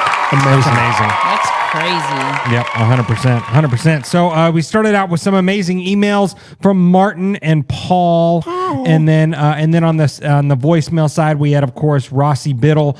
We had Jordan Ford, which is aka Jay in St. Louis. We had Josh in the 703, Josh in the East Bay, Kevin the Raider Nerd, Mrs. OG Daniel, and Steve in San Diego. And tonight I'm gonna give two Sizzler Awards because one was just really good conversation and one just made me laugh my ass off. And that is Kevin the Raider Nerd and Mrs. OG Daniel. Yeah. Let's go. And the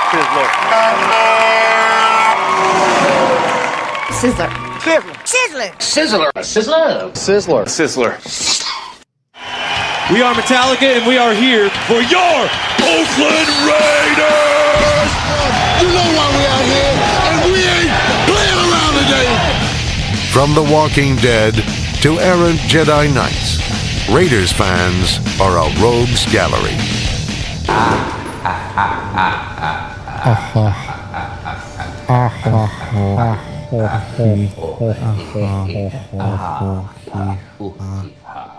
We're going to Vegas. Yeah, We're let's going go! to Vegas. Oh my gosh. Oh man, I can't wait. So one more sleep and two more sleeps. Two more sleeps. You know what? You know what I got to say? Well, yeah, one more. Earmuffs. Fuck a Thursday. Getting in the Thursdays. Thursdays right in the freaking way of going to Vegas. Way. Yeah. Damn it, Thursday. Hate a damn Thursday. Stupid Thursday. Fucking Thursday. Yeah, no shit. Yeah. Especially tomorrow. Especially tomorrow, this coming Thursday. Usually out of all the Thursday's Thursdays not that I hear, the next Thursday is when I hate the most. That's the worst tomorrow. Yeah, man. Hate that damn Thursday. Bitch ass Thursday. Bitch ass Thursday. ass Thursday. August 14th can kiss my ass. Absolutely kiss it. Although I still have to pack, so I do need tomorrow. Well, I do need tomorrow. I need tomorrow a little bit. I do need tomorrow, actually. Yeah, me too. Yeah, I'm with you. Oh, man, we got to do work tomorrow, too. Oh, yeah, we do. Yeah, we got big work stuff tomorrow. Yeah, we do. Yeah, you and I. Yeah, we got meetings tomorrow. We got meetings tomorrow. Yeah, Ew. we got real life. I know. Shocker! This podcast is not feed our families. It does not. It just feeds our ego. That's all it does. That is true. But we got day needs jobs to happen too. Yeah, So. we got 100%. day jobs. So yeah, we'll do the day job. Get the day job knocked out, then get home, start packing, and then it's bedtime and get ready for Vegas, man. I'll be too excited to sleep. Oh my gosh. And we'll still be sleeping when Michelle and Libby are getting on an airplane. Oh my God. Oh No my kidding. gosh. Okay, but so I don't know.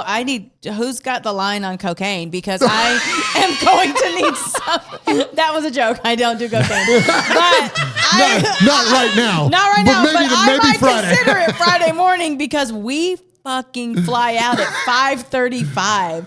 We get into Vegas at 7:35. I don't know what I was thinking. Do? We're gonna Uber to the Arts District and have breakfast. Good call. And there's antique malls and stuff. So I'm gonna right leave. up your alley. Cool. Bro, and then there's art gallery, like art studios that you can like tour. Oh, and fun. most of them Okay, open cool. around 10. So we'll go have brunch.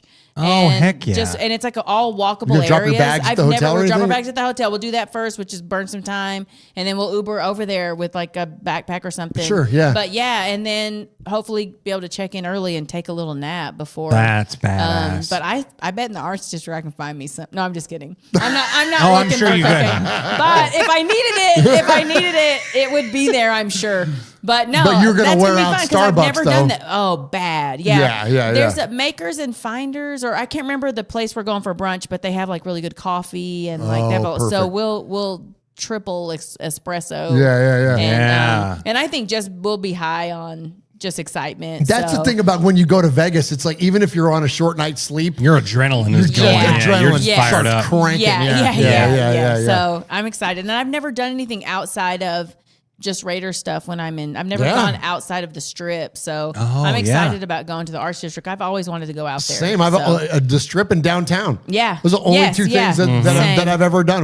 For a wedding, like everything, like we were just right down there. And I've never even been to Old Vegas, the Fremont Street and all that. I haven't been in. I haven't done any of that. We did our pictures and stuff. Valerie and I did the pictures after the wedding, which Mm-hmm. was really cool. Yeah. Like, and we went into a couple of the casinos and stuff. I mean, I'm a little too bougie to like the downtown casino, but it's fun. It's got a vibe to it for sure. Sure. You don't want to be there late. Right. Yeah. You know I've what I heard mean? that, Like you don't want to be there late. But to go I'm down there too to do old for pictures that. and stuff, and it was actually kind of fun because we were walking around downtown, and of course, and Valerie's in her wedding dress, and I'm in my suit and stuff, and people are like, we're other married couples, and we're like, ah! funny. So that was kind of fun. You know what I mean? Like doing that kind of stuff. But yeah. But yeah, I've never done anything, so that'll be cool. I'll be interested to hear about how that is. Yeah. And that's so up your alley. And Libby, too. 100%. Yeah, we're gonna leave a little space in our suitcase just in case, because the antique malls look to be really super cool. That's awesome. So, That's so I'm awesome. hoping to find some things. Heck Good yeah. deal. Yeah. Good deal. All right, Swag Jeff, did we get anything in we need to update on? Are we ready to No, start hey, going? we're ready to roll, man. Okay, let's do it. Absolutely, Michelle, man. will So, you do the honors to draw chips yeah, over there? absolutely. Yep. So we're just gonna run these down. So Ron the Mater Raider, a $30 donation tonight. Yoshi, $10 donation. Hooligan Nation, a $30 donation. Justin Marmon, a $40 donation. Kevin the Raider Nerd, $50 donation. James Furpo, a $30 donation. OG Daniel, $20 donation. John Ogle, $30 donation. Scott Sweaty, $50 donation. Salvo Zen, $10 donation. I'm knocking over poker chips. Hold on. Let's see here. Jordan Ford, a $10 donation. Jose Ramos, $20 donation. Trinidad, $20 donation. Jason Hunter, a $60 donation. Let's see here. East Coast Raider, a $30 donation. Wyoming Raider, a $50 donation. Pono Z, $50 donation. Chewy's NFL Podcast. Where's his at? Hold on, please.